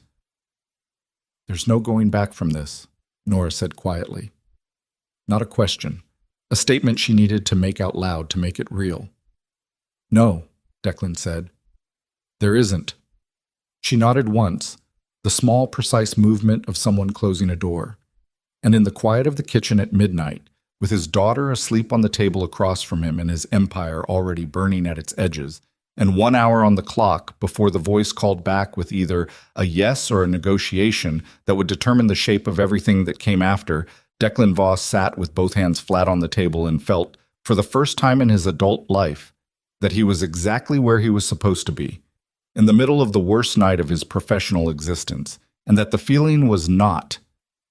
The call came back in 53 minutes. Declan had spent those 53 minutes at the kitchen table with a legal pad Marcus had found in a drawer somewhere, writing. Not notes, documentation. Names, dates, transaction amounts, the specific routing architecture of 11 years of financial movement through 17 shell companies across 4 states. Account numbers he had memorized because he had always known this moment was theoretically possible and had prepared for it the way he prepared for everything, without telling anyone he was preparing, without letting the preparation show, storing the information in the vault of his own memory where no penetration could reach it. His hand moved across the paper with the steady pressure of a man who understood that what he was writing was the end of something enormous and was choosing to write it anyway. Nora had put Maya back to bed and returned to the kitchen and sat across from him without speaking, watching him write. She had made more coffee. She did not offer to help because there was no help available for what he was doing. This was a thing that lived entirely in his head and had to come out through his hand, and she understood that clearly enough not to interrupt it. When the phone rang, she looked at him, and he picked it up. All 3 conditions approved, the voice said. It was a different quality now, sharper. The casual professional containment replaced with something that recognized the size of what was in motion. We want the documentation in stages. First package within 12 hours, enough to initiate preliminary freezes on the Kellerman accounts before their morning meeting. Agreed. Second package covers the Rourke penetration structure and the Reyes connection. That gets us through the organized crime division. Also agreed. Third package, the full archive, gets handed over at a location we designate, in person, with legal representation present. Your attorney needs to be someone not connected to the network. I have someone. We'll need her name by 6 a.m. You'll have it. A pause. Then, Mr. Voss, you understand the scope of what this initiates. I built the scope, Declan said. I understand it better than you do. He ended the call and looked at the legal pad in front of him. 12 pages of handwriting, the skeleton of an empire reduced to ink on paper in a kitchen in Evanston at 1 in the morning. He tore the first 3 pages free and handed them to Marcus. Photograph each page. Send them to the number I text you in 30 seconds. Don't use the regular line. Marcus took the pages without looking at them and went to the counter. Declan texted the number. Then he looked at Nora. It's moving, he said. I heard. She was watching him with that reading expression, the careful assessment of a woman who had decided to trust a thing she had good reason not to trust, and was monitoring that decision in real time for signs it was wrong. How long before Reyes knows something's happened? If the federal freeze hits the Kellerman accounts before their morning meeting, 4, 5 hours, he'll know immediately that the play failed. The question is what he does with that information. What are the options? He runs, or he comes here. She went completely still. He knows about this house. Toth knew about Evanston as a fallback location. Whether he knew this specific address? Declan stopped. I don't know. I have to assume yes. She was on her feet before he finished the sentence. He watched her stand up with the particular speed of a woman whose threat response had been honed by 3 years of needing it, and she was already moving down the hall before she said over her shoulder, I'm getting them dressed. Nora, if there's any chance that man knows this address, we are not sitting in this kitchen. Her voice came back to him from the hallway, low and clipped. Tell me I'm wrong. He couldn't tell her she was wrong. Marcus came back from the counter. Sent. We need to move the children. Can you get the car to the back of the building? 3 minutes. Go. Marcus went out through the kitchen door into the small backyard, and Declan stood at the table and looked at the remaining 9 pages of documentation on the legal pad and made a rapid decision about what was portable and what had to be left. He photographed the remaining pages himself, sent them to a second number, the attorney's, with a message that said be available at 6 a.m., full briefing at that time, and then folded the legal pad and put it inside his jacket. From down the hall came the sounds of children being woken at 1 in the morning. Leo's voice, groggy and confused, asking something. Nora's voice, low and steady, explaining nothing except that they were going somewhere and that it was okay and that she needed him to put his boots on. Declan went to the front of the house and checked the street through the narrow window beside the door. Quiet. Parked cars. A sodium streetlight casting an orange circle on wet asphalt. Nothing moving. He watched for 45 seconds. Nothing. He went to the hallway and met Nora coming out of the bedroom with Maya on her hip, half awake, the blanket gone, a coat that Nora had gotten onto her somehow, and Leo beside her, boots on, coat open, looking at Declan with the specific expression of a child who has decided that unusual events in the middle of the night are interesting rather than frightening. "Back door," Declan said. They moved through the kitchen. He went first, checking the backyard before Nora and the children came through. Marcus had the Volvo at the back gate of the small fence, engine on, headlights off. Declan opened the back door, and Nora put Maya in and buckled her with the automatic efficiency of someone who had done this in a hurry before, in the dark, and Leo climbed in beside his sister, and Marcus was already in the driver's seat. Declan got in the front and said, "West, get us on the highway." "Which direction?" Declan thought for 3 seconds. "South. We get out of the city. I'll direct from there." The Volvo moved through the back alley without headlights for the first block. Then Marcus brought them on as they turned onto a residential street and joined the ordinary light traffic of a city that never fully slept. No one followed. Declan watched the mirrors with the focused attention of someone who had spent years understanding what following looked like in its various forms. The car that appeared in the same position through 2 turns, the distance management of a vehicle that was pacing rather than traveling. He saw nothing that fit the pattern. He didn't relax. He watched the mirrors for the first 20 minutes without looking away. Leo fell back asleep. Maya sat upright in the back seat with her hands in her lap and watched the city go by outside the window with the same flat, attentive expression she directed at everything.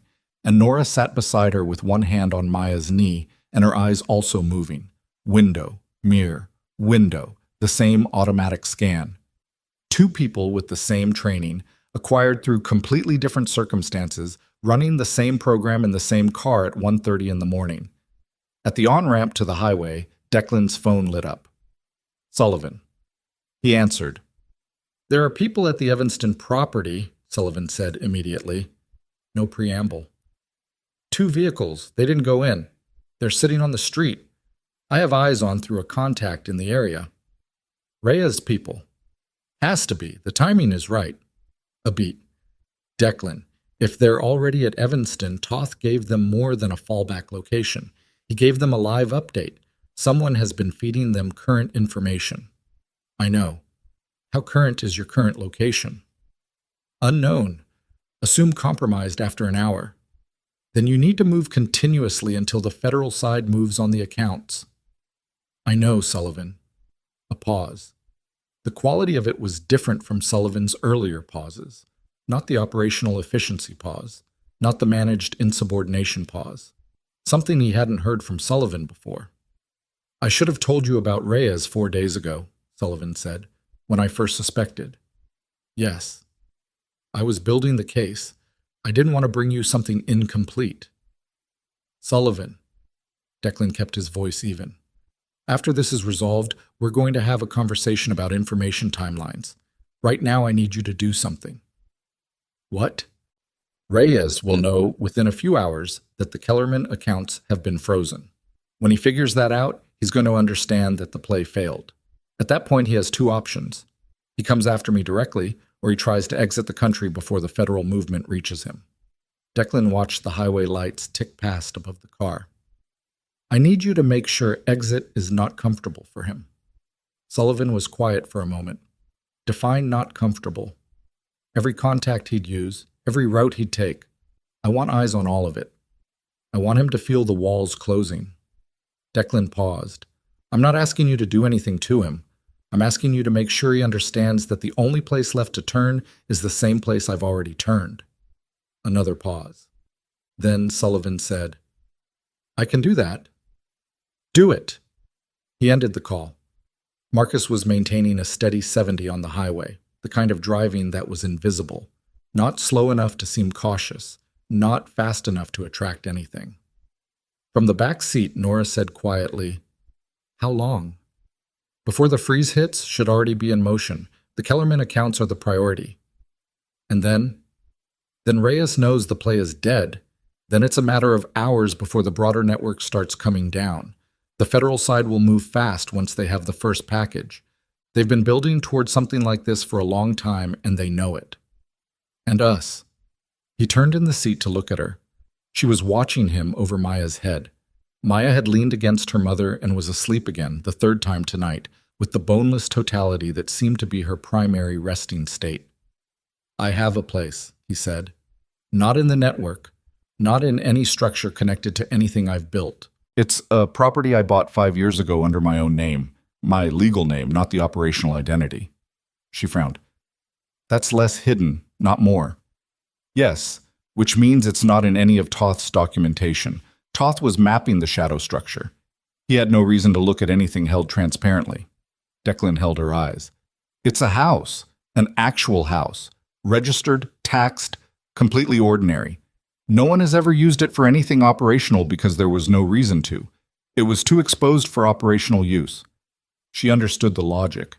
He watched it arrive on her face. "So it's the one clean thing you own because it was too clean to be useful." "Yes." She looked at him for a moment. "Where is it?" "Indiana. About 90 minutes." She nodded once, looked back out the window. They drove. The city fell behind them and the highway opened into something wider and darker, the suburban density thinning out into longer spaces between lights, and Marcus held the speed and the mirrors showed nothing consistent, and Declan watched the clock on the dashboard count forward. At 2:47 a.m., his phone lit up with a message from the federal contact. "First package received. Authorization moving. Expect Kellerman account activity by 4 a.m. He showed it to no one. He put the phone back in his pocket and looked at the road ahead and felt the machinery he had built for 20 years beginning to come apart at its load-bearing points, the sequential failure of things that had been engineered to last, and felt simultaneously the specific and unfamiliar sensation of doing something that was irreversible and was right and was costing more than he had fully understood it would cost when he made the decision. The house in Indiana was outside a town called Valparaiso, 40 minutes south of the state line, a suburban street in a neighborhood that had been built in the 90s and had the particular visual grammar of that era, the brick fronts and two-car garages and silver maples that were now 25 years old and large enough to make the street feel settled. The house was beige. It had a front porch he had never sat on. He had been inside it exactly twice, once when he bought it, and once a year later when he had driven past it for reasons he hadn't examined closely, and had stopped and gone inside and stood in the empty living room for 15 minutes and then left. Marcus pulled into the driveway and cut the engine. The house was dark and still. The street around it was asleep. They brought the children inside. Leo awake and walking under his own power with the resigned adaptability of a child who has learned that night arrivals at new places are part of the texture of life. Maya carried by Nora, still out cold. There was furniture inside. He had furnished it when he bought it, minimally, for reasons he had never articulated to himself. A couch, beds in both upstairs rooms, a kitchen with the ghost of functionality, the kind of empty clean that a house that's never been lived in has. Marcus found bedding in a closet. Nora put the children upstairs without turning on any lights except the small lamp on the landing. Declan stood in the living room and looked at the walls of a house he owned and had never inhabited, and felt the strangeness of it pressing against everything else. Nora came back downstairs. She stood in the doorway of the living room and looked at him and said, "They're down. All right. We're okay for tonight? We're okay for tonight." He looked at her. "The federal movement hits in about an hour. After that, the landscape changes. Reyes has nowhere to go. Toth has nowhere to go. It won't be clean. There'll be days of noise before it settles. But tonight, we're okay." She leaned her shoulder against the doorframe.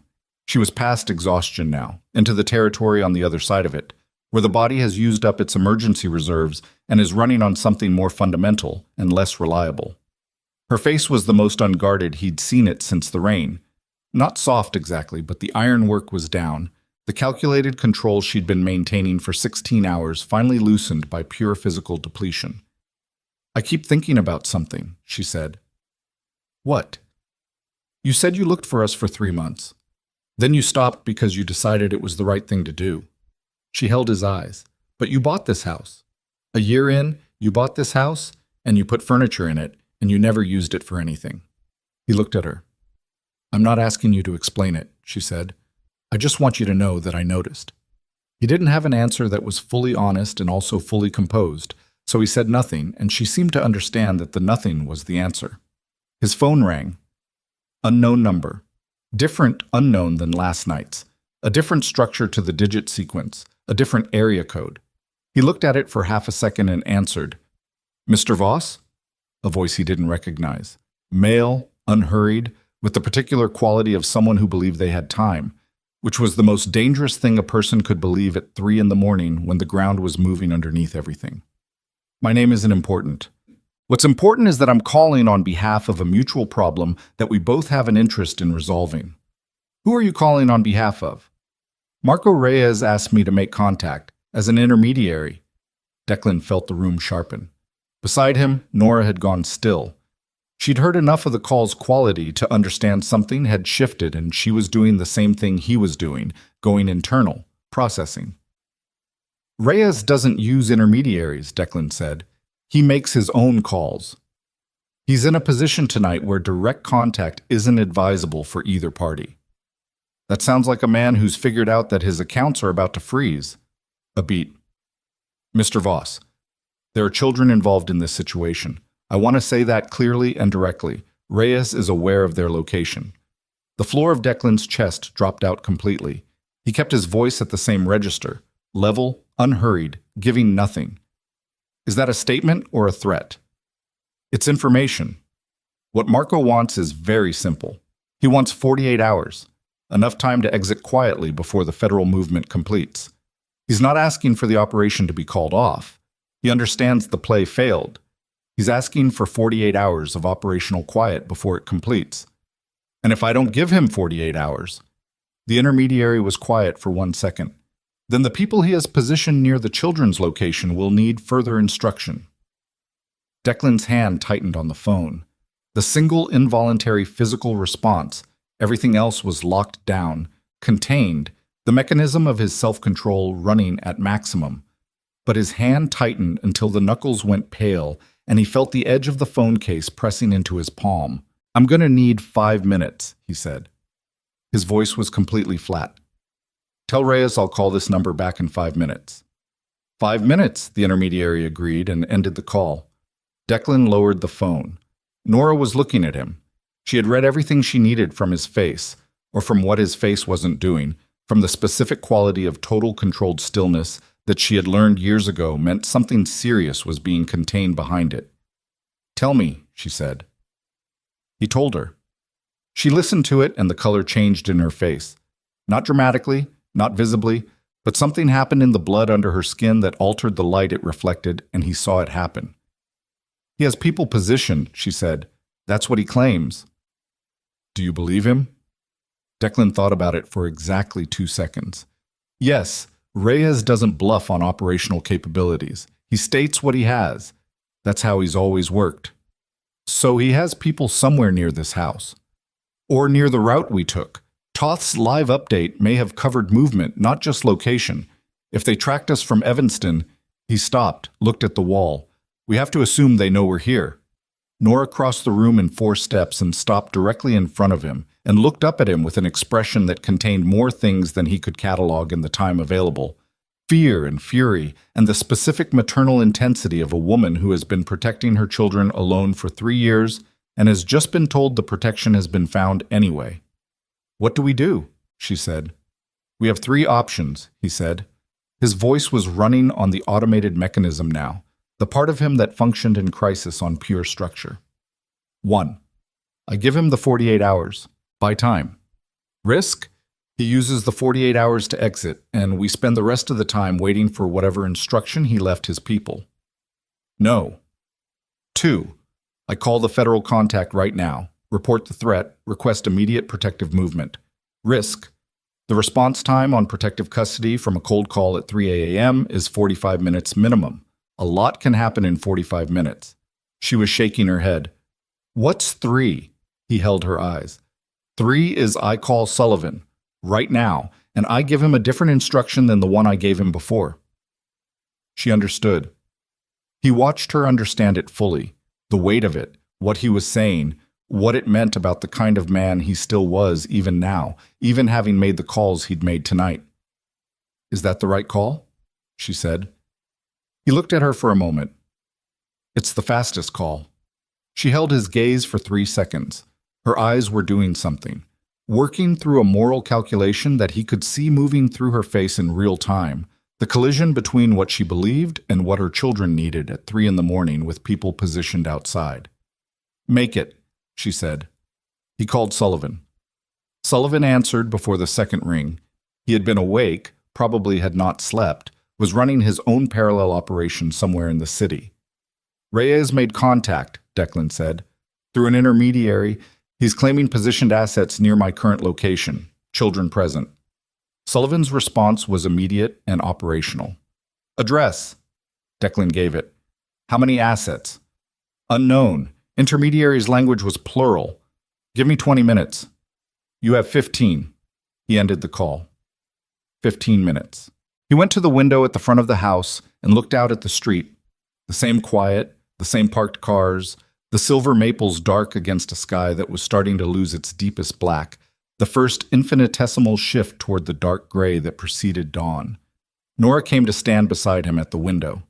They stood there together looking at the street, and neither of them said anything, and the silence was not comfortable, but it was shared, which was a different thing, and it was the first time all night that they had stood in the same place and pointed their attention in the same direction without the space between them being filled with everything unresolved. At the 14-minute mark, headlights appeared at the far end of the street. Not one vehicle. 3. They came without urgency, which was the precise quality of professionals who did not need to perform what they were doing. They positioned with the efficiency of a choreography that had been laid out in a phone call 8 minutes ago. At the 15-minute mark, Declan's phone rang. Sullivan. 2 vehicles on the south side of the property, 3 men total, 2 in one vehicle, 1 in the other. They're not moving yet. They were waiting for an instruction that's not coming now. A beat. What do you want? Declan looked at the street, at Nora beside him, at the dark windows of the house where his children were sleeping. Tell them, he said, that Reyes's 48 hours are not available. Tell them that what's available is 5 minutes to make a decision before the federal side arrives at this location, which is going to happen regardless of anything else tonight. Tell them that men who walk away right now are men whose names don't appear in the documentation I'm handing over tomorrow. Sullivan was silent for a moment. You're giving them an exit. I'm giving them a choice. There's a difference. Another pause. Then Sullivan said, Hold. Declan stood at the window and watched the 3 vehicles on the street and breathed slowly and steadily and felt Nora's shoulder almost touching his and kept his eyes on the street. 2 minutes passed. One of the vehicles at the far end of the block started moving. It pulled away from the curb and drove to the intersection and turned and was gone. 20 seconds later, the second vehicle did the same. 30 seconds after that, Sullivan called back. They're gone. The third vehicle is Sullivan's. My men, not Reyes's. They'll hold the perimeter until dawn. Declan exhaled. A single, controlled breath. Nora turned from the window. He turned with her. They were facing each other in the dark living room of a house he had furnished for a family that hadn't existed yet when he bought it, and she was looking at him with an expression that contained relief and its opposite simultaneously. The terrible combination of a woman who has just understood that the thing she feared was real and that it has been addressed, and that neither of those facts is simple. It's over for tonight, he said. Is it? For tonight, yes. She nodded. She looked at the floor for a moment, then she looked back up. Declan, she said, when this is done, when the federal side moves and the network comes down and Reyes is handled and all of it, what are you? He understood the question. What was he on the other side of this?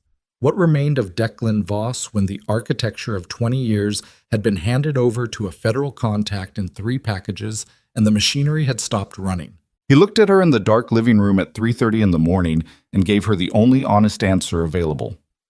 "I don't know yet," he said, "but I know what I'm not." She held his eyes for a long moment.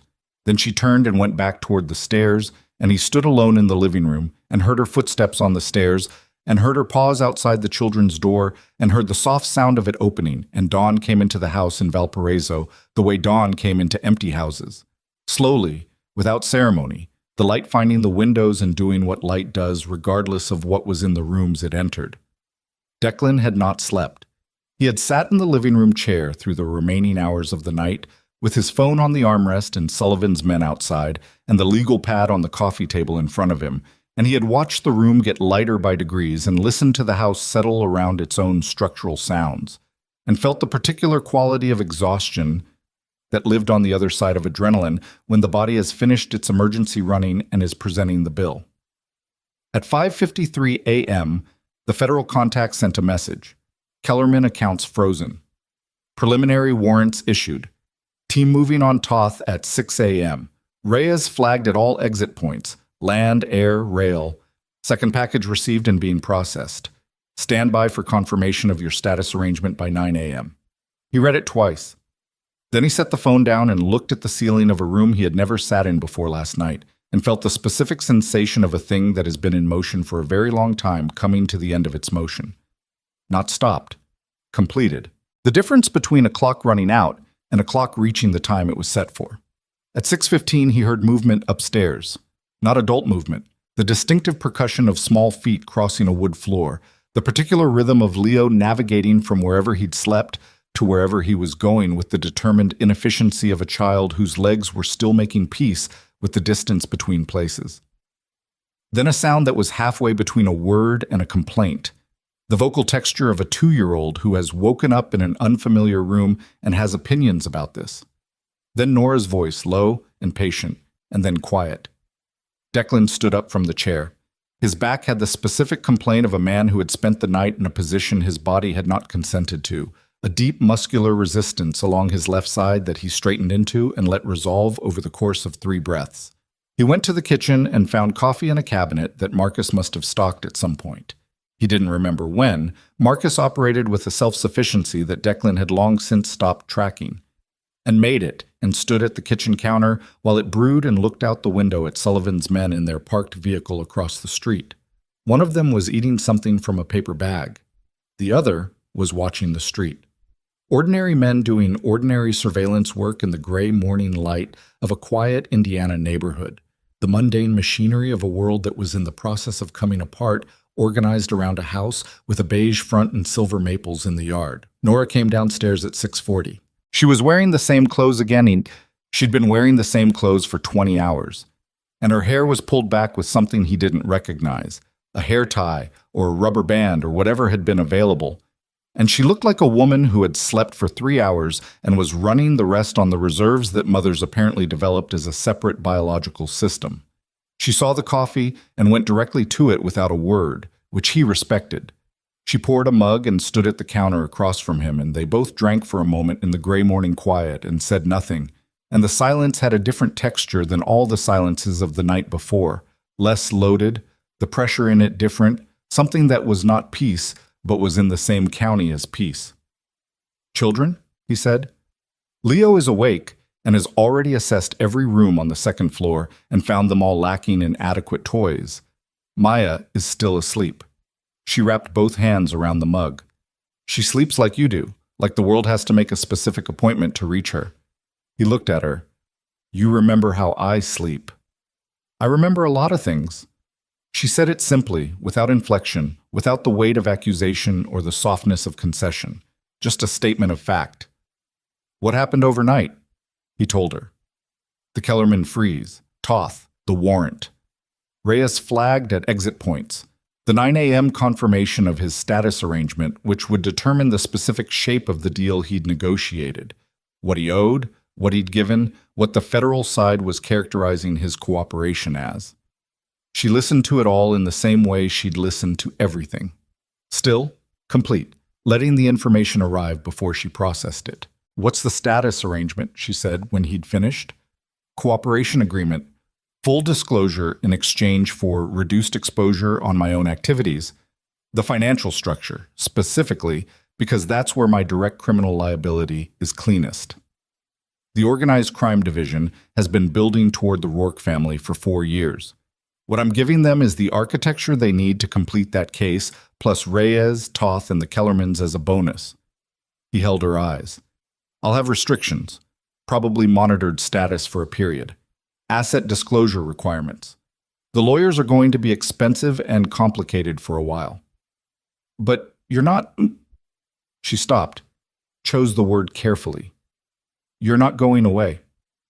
"No, I'm not going away." She looked at her coffee. He watched something move through her face that was complex and not fully legible, and didn't try to read it completely, because it wasn't his to read. It was hers, and she was processing it on her own timeline, and the most important thing he could do in this moment was not make demands on what it meant. They heard Leo on the stairs. The sound arrived before he did. The heavy, careful placement of boots on steps. The frog boots, still on, indestructible, apparently.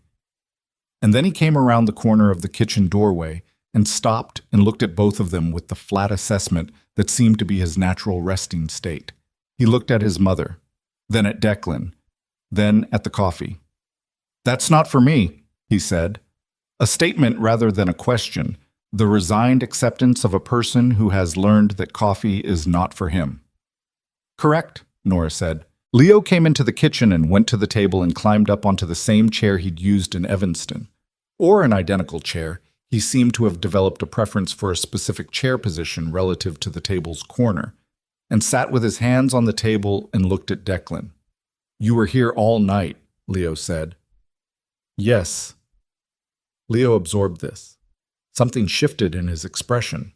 A micro-adjustment, the preliminary movement of a face working towards something. "You're going to stay?" The question landed with the specific weight of simplicity. Not loaded, not manipulative, not anything other than a 2-year-old asking a factual question about the near-term positioning of an adult who had appeared in his environment and had remained in his environment through a night of unusual events. Declan looked at him for a moment. He was aware of Nora beside him, not watching him directly, but present, her attention oriented toward the answer. "For right now," Declan said. "Yes. I'm going to stay." Leo seemed to find this adequate. He nodded with the decisive authority of someone who has received a satisfactory report and is moving to the next item. "Hungry," he said. "Yeah," Declan said. "Me too." He got up and made eggs again.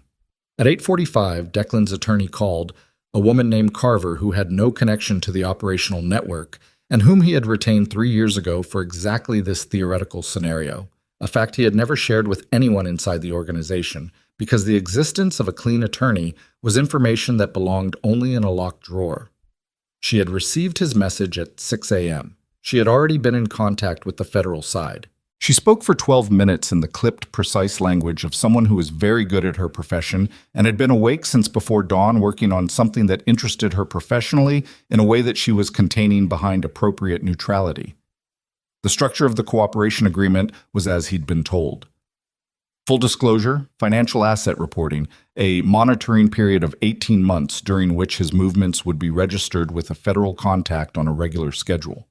His exposure on his own activities was being characterized as secondary to his cooperation value, meaning he would not be charged with the primary offenses the disclosed information covered, though certain financial penalties and restrictions would apply.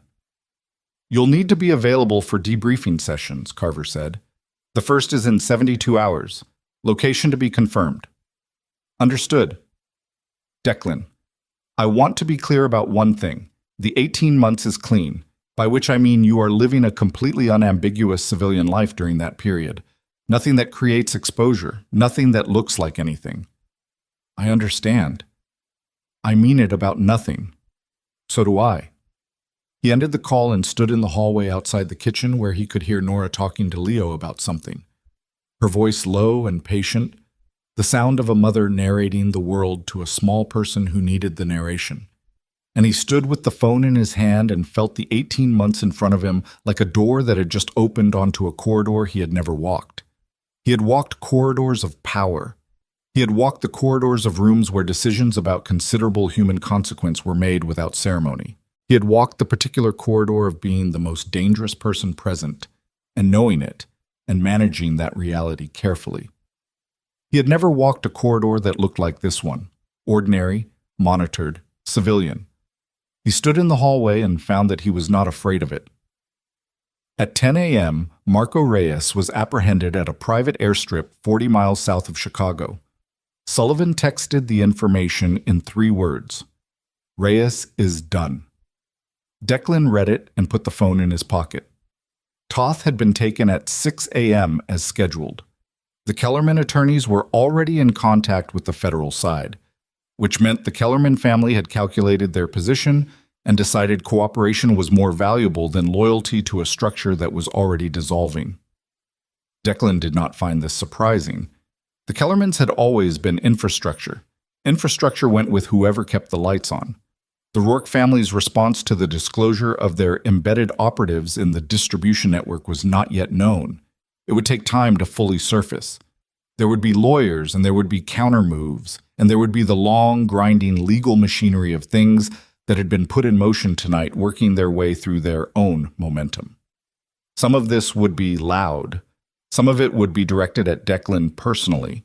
The characterization of him in the proceedings, the ways in which the disclosed information implicated him as well as the others, the inevitable period of public or semi-public unpleasantness that came with being connected to a federal organized crime case, whether as cooperator or defendant. He had known all of this when he made the calls. He had made them anyway. He went back to the kitchen. Nora was at the table with Leo, who had finished his eggs and was now working on something with a pen he'd found somewhere, making marks on a paper towel with the focused intensity of someone engaged in serious creative work. Maya was awake now, sitting in Nora's lap with her back against Nora's chest, eating a piece of toast in the small, deliberate bites of a child taking the activity seriously. They looked up when he came in. Leo without lifting the pen from his paper towel. Maya with the full, direct, gray-eyed attention that still managed to stop him every time she directed it at him. He sat down at the table. He looked at his children and their mother in the morning light of a kitchen in Indiana and let the sight of them settle through him without trying to contain it or manage it or file it away for later. Nora was watching him over Maya's head. "It's done?" she said. "It's done." He held her eyes. "Reyes is taken. Toth. The Kellerman accounts are frozen. The federal side has everything they need." She absorbed this the way she'd absorbed everything, sitting with it, letting it be real before she responded to it. Maya offered her a piece of toast, and she took it without looking down, the automatic acceptance of a mother who ate whatever her children extended toward her and bit the corner off it and chewed and kept looking at Declan. "What happens now?" she said. 18 months of monitored civilian life. After that, the restrictions lift depending on how the case develops. He kept his voice even. "I have assets that exist outside the network. The disclosed assets will be reported and managed. What's left is modest compared to what I had, but it's clean." "Clean," she repeated, testing the word. "Clean." She was quiet for a moment. Leo had finished his paper towel project and was presenting it to Declan with the ceremony of a significant handover. Declan accepted it. It appeared to be a drawing of something that had 4 legs and a quality of energetic motion, the pen marks going in directions that suggested enthusiasm over precision. "Dog," Leo said, pointing. Declan looked at it. "Good dog." Leo accepted this critical assessment and retrieved his paper towel. Nora had been watching the exchange. When Declan looked back at her, her face had the same complex, unlabeled expression he'd seen in the living room the night before, the one that contained too many things to be categorized as a single feeling, too honest to be simplified into whatever word was most convenient. "I need to say something," she said. "All right." "I don't know what this is." She said it carefully, each word placed deliberately. "Between you and me. I don't know if it's fixable. I don't know if I have the capacity to build something with a person who built what you built, even if you've walked away from it. I'm not telling you the answer is no. I'm telling you I don't have the answer. That's honest. I'm always honest with you. That was never the problem. I know. She looked at the table's surface, then back at him. What I do know is that these two— She moved her chin toward Leo, who had moved on to a second paper towel dog, and toward Maya, who had finished her toast and was now examining the hem of Nora's sleeve with the concentrated attention she gave to small textile mysteries. They need to know their father. Whatever happens between us, they need that. I've been the one making the decisions about that for 3 years, and I'm done making it alone. He looked at her across the table. I'll be here, Declan. Her voice was quiet, but the edge was back in it. Not the iron edge of the first night, something with more give in it, something earned rather than defensive. I need it to mean something when you say it. Not a strategic statement, not a negotiating position. I need it to mean something the way your word means something. He held her eyes and let everything he was carrying show on his face for a moment. The exhaustion, the loss, the specific weight of having dismantled the only identity he'd known in the course of one night, the complete absence of the armor that he had maintained in every room and every conversation for 20 years. He let her see it, and did not manage it, and did not contain it, and did not look away. I'll be here, he said again. She looked at him for a long time. He let her look. Maya chose that moment to put her hand flat on Declan's wrist. The same gesture from the sidewalk in the rain, flat palm, warm against his skin, contact made with the deliberate certainty of a small person who had assessed the situation and reached a conclusion. She didn't look up at him. She just kept her hand there and continued examining the hem of her mother's sleeve with her other hand, the two activities running in parallel with the multitasking capability of a 2-year-old who had learned that the world required monitoring on multiple fronts simultaneously. Declan turned his wrist over under her palm so his hand was facing up. She let her hand rest in his without looking at it.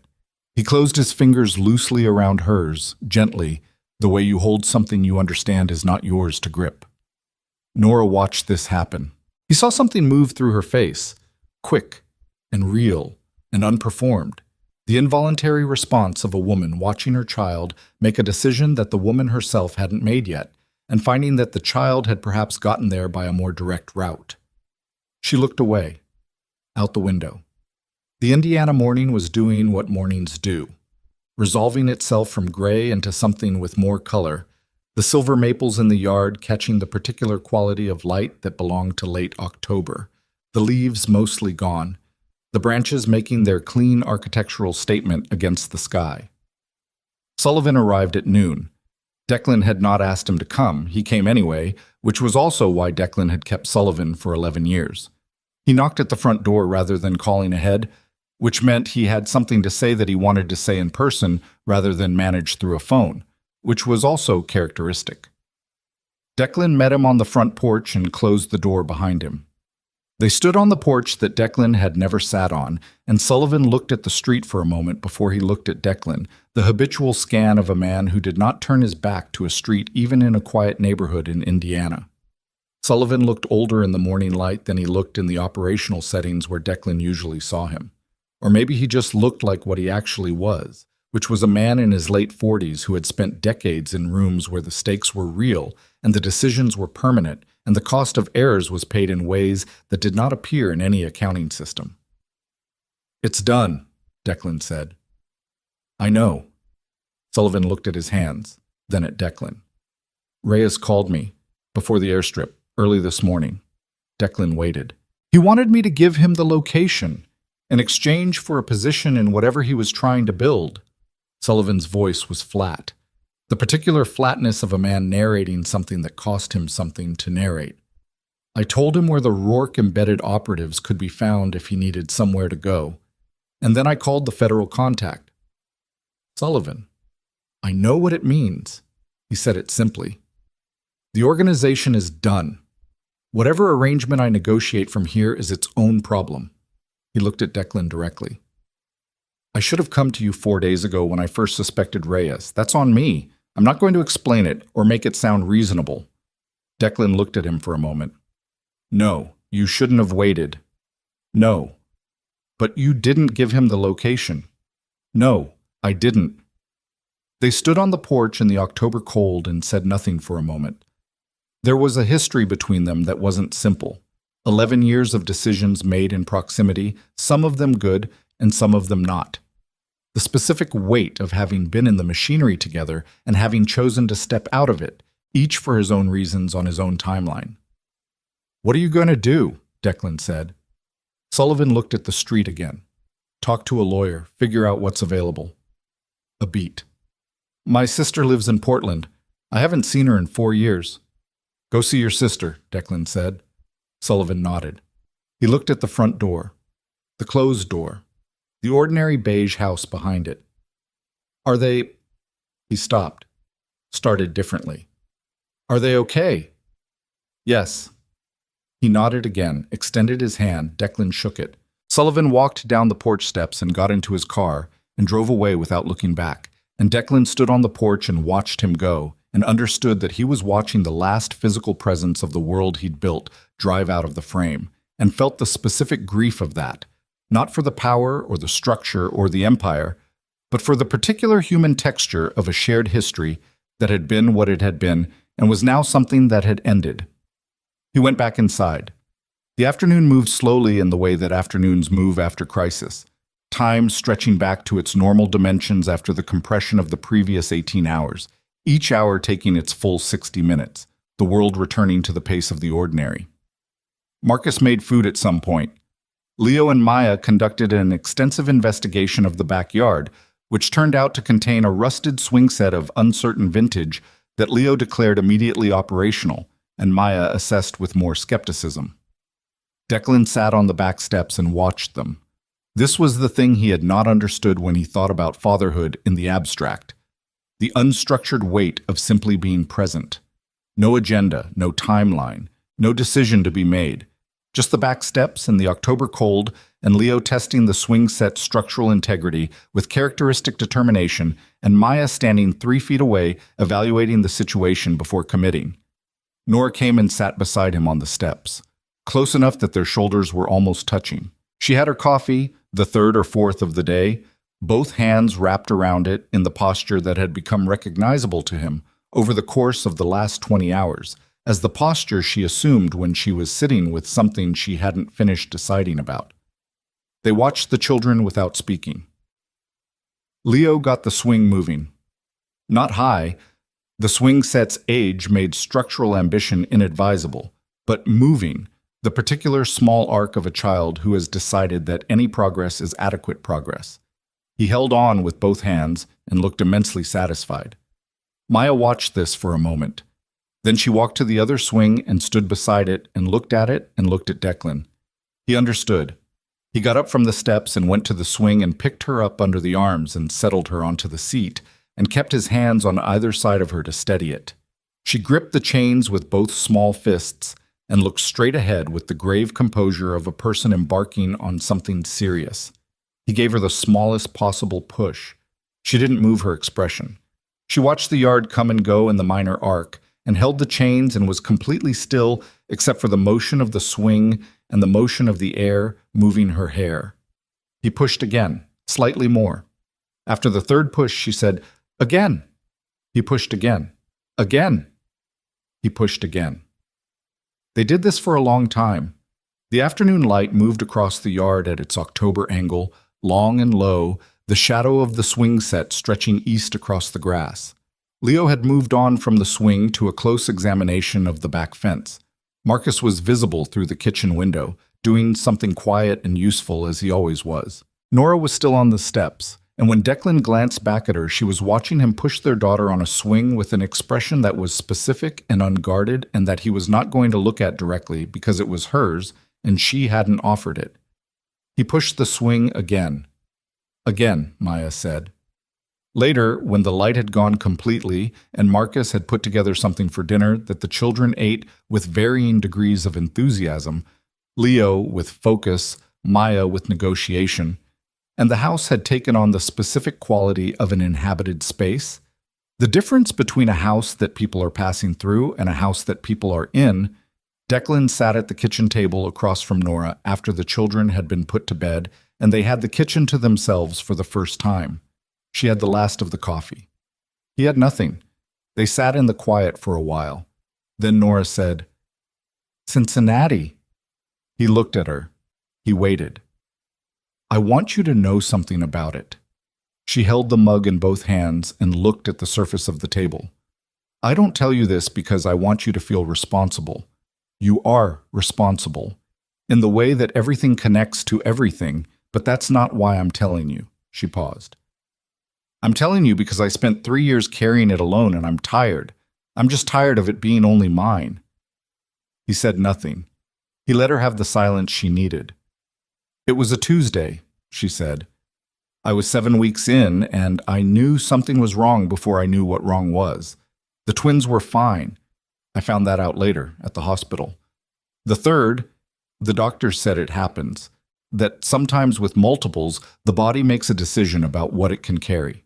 She stopped, breathed. "I know that. I understand it medically. But I was alone in Cincinnati, and it was a Tuesday, and I didn't have anyone to call, and it's not—" She stopped again. "I don't want sympathy. I want someone to know that it happened, that there was a third, that I think about her sometimes, because I decided she was a girl, which is irrational, and I know it's irrational." "It's not irrational," Declan said. She looked at him. "You don't need to be rational about it," he said. "You don't know anyone rational about that."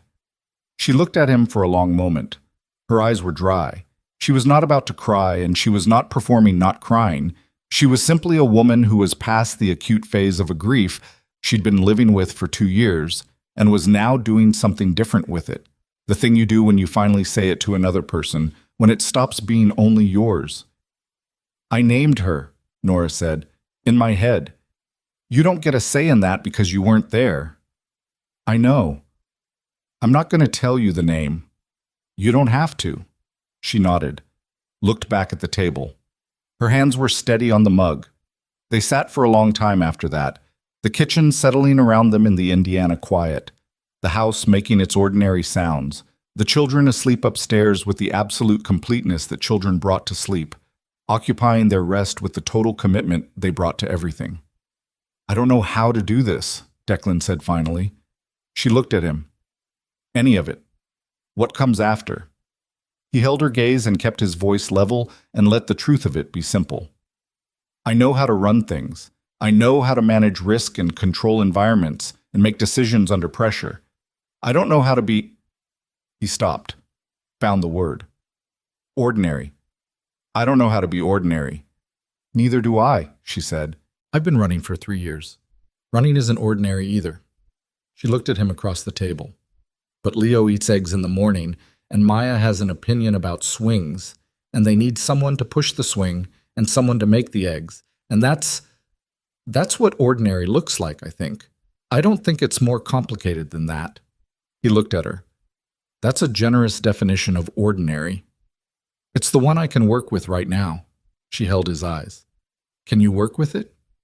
He thought about the chair in the living room where he'd sat through the night, about the eggs he'd made twice now for a boy in frog boots, about Maya's hand flat on his wrist at the kitchen table, and the weight of it, the specific gravity of something small that somehow registered as enormous. "Yeah," he said, "I can work with it." She held his gaze for a moment longer. Then she looked down at her coffee mug and found it empty and looked faintly surprised by this, as though the coffee had made a unilateral decision she hadn't authorized. She set it on the table. "I'm going to sleep," she said. "All right." She pushed back her chair and stood. She crossed toward the hallway and stopped in the doorway, and turned back and looked at him in the kitchen in the way she'd looked at him from doorways throughout the long night, cataloging something, taking a reading, the careful measurement of a woman who trusted her own assessment of a situation above all other available instruments. Whatever she found, she kept. "Declan." Her voice was quiet, tired in the way that was not collapse but resolution, the exhaustion that lives on the other side of something you've been carrying and have finally set down. "Thank you for the eggs." It was such a small thing that he almost missed the weight of it. Thank you for the eggs, not for the federal calls, not for the burned empire, not for the night's mechanics of protection and extraction and managed consequence. For the eggs made twice in 2 different kitchens for a child in frog boots at 5 in the morning, in the dark, by a man who had never cooked for another person in longer than he could locate in memory. "Yeah," he said, "anytime." She went upstairs. He sat alone in the kitchen in the quiet of the Indiana house for a long time. The clock on the microwave said 11:42. Sullivan's men were no longer outside.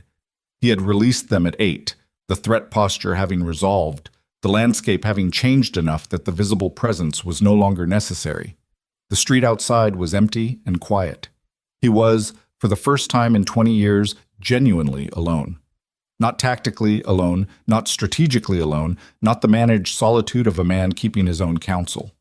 Alone in the way a person is alone when the infrastructure they built around themselves has been handed over to a federal contact in 3 packages, and there is no longer a network, no longer a structure, no longer the specific gravity of being the center of a machine that runs on his decisions.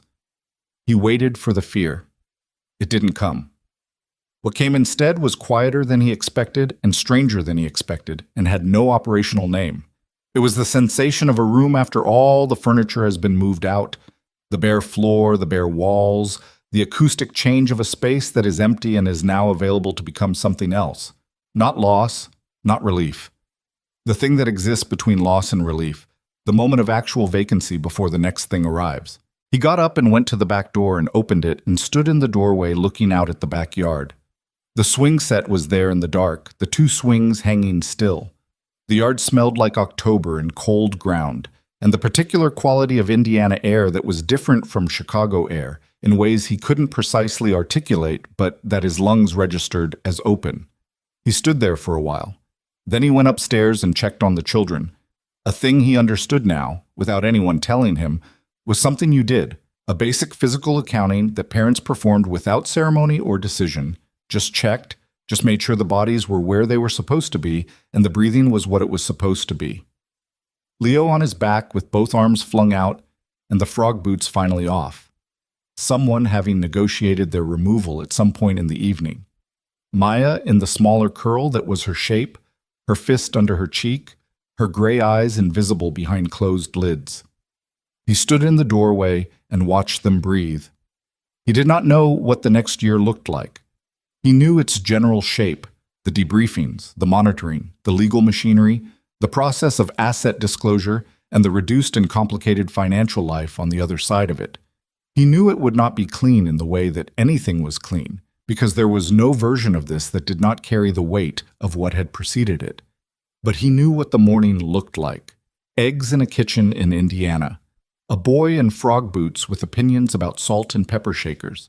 A girl who needed to be pushed on a swing and said again and again with the patience of someone who understood that what she wanted was available and simply needed to be asked for repeatedly. He pulled the children's door almost closed. He went to the room at the end of the hall. The second bedroom, the one that wasn't Nora's.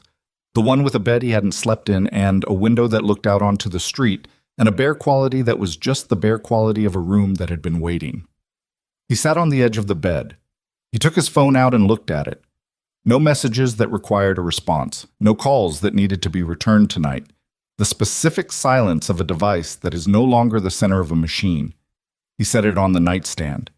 He lay down on top of the covers without taking off his shoes. The same habit from 20 years of staying ready, the body's learned refusal to fully commit to rest because rest had always been provisional, and looked at the ceiling of a room in a house he owned and had never lived in, and listened to the house, and heard Nora's breathing through the wall if he was very quiet, and heard nothing else except the October wind in the silver maples outside, and the distant sound of an ordinary street in an ordinary town moving through its ordinary night. He closed his eyes. For the first time in longer than he could accurately locate, there was nothing he was supposed to be managing. He lay with that.